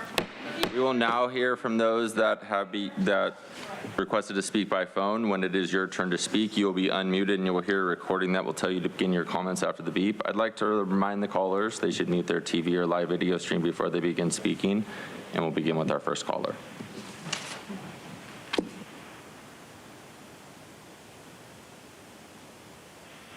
Hi, thank you. This is Peggy Walker. I know item 6 relates to weights, measures, and fees, but also to product safety regarding agricultural products, including industrial hemp. And this brings attention to what some entrepreneurs are doing to hemp, altering it to mimic high-potency marijuana through concentrated Delta-8, a hemp derivative engineered into high THC potency and used in edible so-called hemp products that are illegal. The 2018 Farm Bill removed hemp as a controlled substance so long as it had less than 0.3% Delta-9 THC. Illegal Delta-8 products far exceed that. I wanted to call attention to the fact that the FDA calls these Delta-8 products unsafe and has cited businesses for falsely claiming Delta-8 products to be medical treatments or therapeutic, and they were cited for not labeling food items with Delta-8 properly. We've had enforcement stopping the sale of potent hemp products in San Diego, but assessment shows they pop up, and there's need to remain vigilant in keeping them off retail shelves. Thank you for hearing that concern. Thank you. Before we go to the next caller, Consuelo, the chairwoman would like you to know that you've been issued your first warning for disorderly conduct for your outburst in the meeting. We'll go ahead and go to our next caller.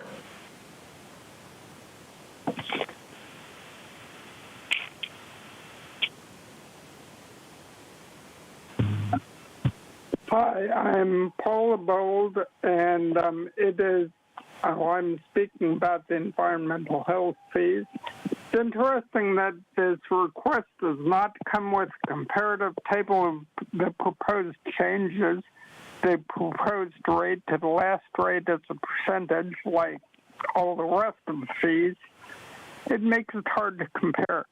The board letter, though, says that the average is over inflation 7.6%. Some of the pool plan and wastewater treatment system review fee increases look pretty steep. Well fees look steep too. Is this to discourage backcountry residents who may not be able to do a 30% fee increase, make the move to the city where they're crowded in and catch things like plague easier? Not sure why biotechnology facilities and research and developmental labs have no permit fees, given the havoc they can cause, like COVID, generation response, and the waste, health, and environmental damage they can cause. And $241 an hour for veterinary ecologists? I think this fee schedule really needs to be revised, and I hope you reject it. The other deposits, I think all but 4 are under 5%, which isn't really that bad. And all are under 10%, except one of the fee for land boundary adjustments is an increase of a whopping 59%. That's in the Land Development Agency. And time is up. We will go to our next speaker.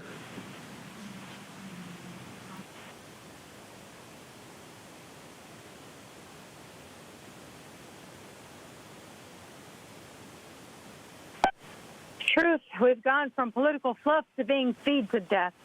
The county truly cares, and they show it by taxing people into poverty, because fees are a form of indirect taxation.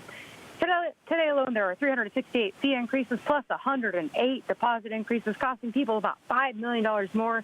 There's more fees than there are seconds to address them. DEHQ doesn't really protect the environment, community, public health, prevent disease, or promote environmental responsibility when they spray mosquito larvicide over thousands of acres of land. And then they claim it not harmful when anyone can go on the county's vector control website and read the safety data sheets that talk about respiratory issues and carcinogenic effects. Meanwhile, small mom and pop restaurants have to pay $825 to do business with only 1 to 10 employees. If they dare need 11 employees, the price is going up to $968. Just to sell ice cream or tamales from a cart, the county demands a $224 fee. Makes you wonder how the first control freak mobster determined the most someone could pay without going out of business. I recommend that all departments stay away from data-driven delusion, because that data focus makes people obsessed with it miss out on the real human effect of decisions that cannot be felt or understood through numbers on a screen. The fees from those non-recyclable solar panels should have never been waived, because those panels actually contributed to the county causing environmental damage. And purple shirt pinheads are getting jacked up salaries and benefits, but of course that's never enough, and they'll be back in 2 weeks. What everyone wants to know, though, is will they be allowed to shut down the meeting again? Do they need to be hit with a blitzkrieg bop in order to stop costing taxpayers more and more? Or will many of their jobs just soon go? Let's go! Let's go! I'm still wondering when there's going to be full cost recovery for the $8 billion county government. We need cost containment, political protection, and sanity strengthening. And it just doesn't seem to be offered at these meetings. It's almost like I was never heard at all.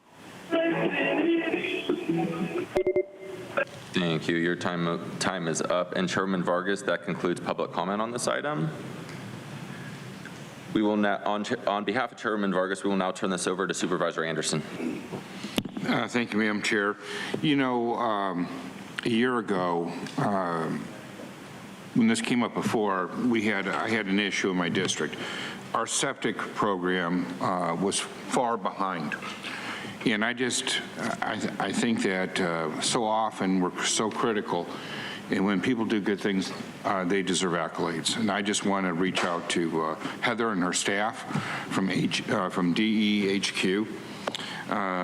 They met with my constituents. They met with my staff. They discussed solutions. And I am tickled today that it went from 6 months waiting to 30 days.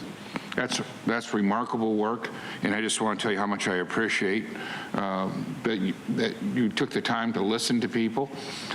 You were open-minded about possible solutions, and you solved it. So, my motto is always, it's my job to make government work for you, and today you really made government work for all of us. So thank you for that. I really appreciate it. With that, I'll make a motion. Thank you. And Chairman Vargas, thank you. And no, it's okay. She said she'll defer to you. So we have a motion by Supervisor Anderson, a second by Supervisor Desmond. Please vote. And Chairman Vargas, that motion passes unanimously with all supervisors being present and voting aye.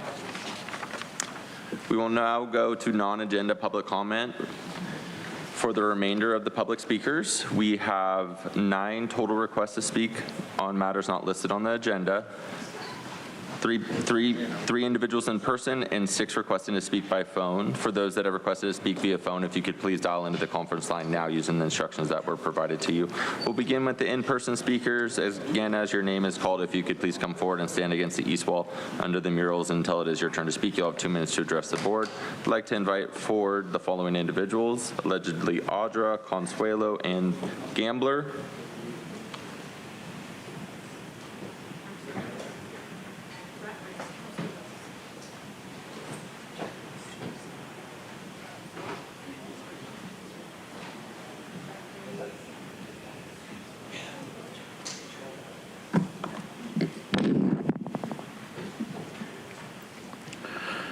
Gambler here. You know, cursing is allowed, right? Freedom of expression. And dissing someone on that, you can't do. So my first warning is non-existent, but we all understand why you have these warnings in here, so that you can make the appearance of not targeting someone out. I'm not stupid to this shit. In regards to the fees and all that stuff, I'm going to look into it. I'm going to actually start looking into all the items that you guys start doing and all that stuff. And I don't expect to have any problems from any department that I've had in the past couple of years. See, I'm still employed with you guys. I hope you understand that. That process may be over in about a week or 2. We're going to see what happens. There's a chance that I go back for my job. Any case, the Board of Supervisors are going to have to address my issue at a certain point. And how you guys address it, if you guys want to cover up voter fraud when it comes down to that point, feel free. But rest assured, everything that I said about the homeless voters, the fact that the San Diego Registrar of Voters has a particular rules to handle homeless voters, special requirements to go ahead and do that I know, and I know how to pull them. And I could go ahead and view those signatures. And if those signatures are all the same, that says that you were selected, Nora, Tara, and Monica. You were selected. You didn't earn your position. You were fucking selected. Then look into what I'm saying. Don't fucking bullshit. Did you even look into the person I told you to look into? Fuck no, because you're a racist bitch.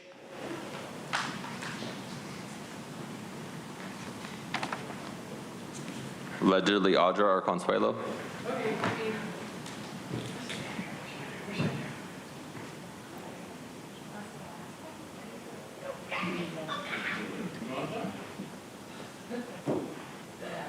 Justin, the chairwoman wants you to know that's your third warning, so you are asked to leave the meeting. She was talking to me, by the way. I was responding to that. I don't see how I give big because she was talking to me. That is the chairwoman is asking the deputy to escort Justin out, please. Okay, Consuelo, you may begin your comments. Starting your time. Okay, Consuelo. Can we pause my time? Because nobody's listening. Hello? Ryan? Okay. Well, it's fine. Okay, so just getting back to yesterday's meeting. It was so obvious. I came in, sat down, not even here for 5 minutes. I was issued not 1, but 2. I got 2 for the price of 1 warnings. Maybe I should say, hey, ho, Nora Vargas has got to go. Maybe I would have had no warnings. Yeah, leave, liar, mentirosa. What else? It was just really sad. Again, the people here begging this board when this board already knew what it was going to do. All of you, Desmond, Anderson, Reamer. Yeah. And yet the people, they don't get it, man. Stockholm fucking syndrome, seriously. It's like, but it's okay. Eventually they will. when they're affected. In another 6 weeks, they're back here and begging again this board for their own money, their own hard work,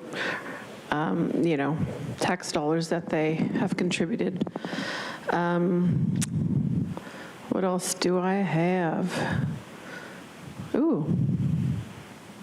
No, I'm not going to say that. Yeah, so a reminder to the people watching and the people who are concerned that we are, in fact, the last people. We are the people that have the last chance to act before it's too late.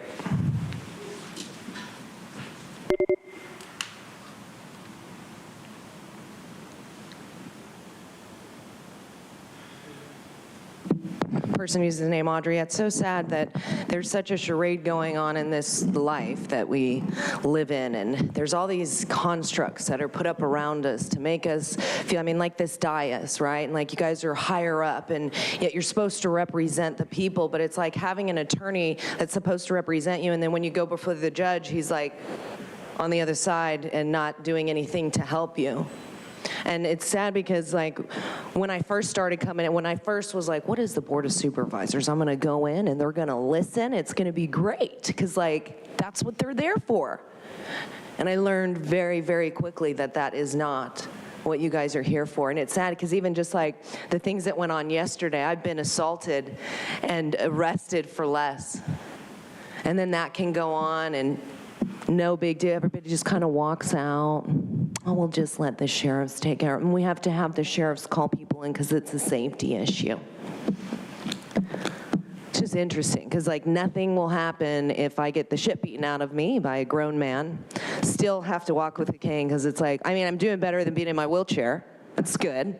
Probably wouldn't have done it if I was still in a wheelchair, paralyzed, right? And then when you start walking, it's like, let's beat the shit out of her and, like, set her back, It's like, do any of you have MS? I don't know. Have any of you been paralyzed? No. No. Have you been beat up by a sheriff? No. And then we can have things where I'm like talking about this child being raped, and we can talk about these animals being abused, and nothing. And it reminds me of being a kid and being a victim and having the same shit happen.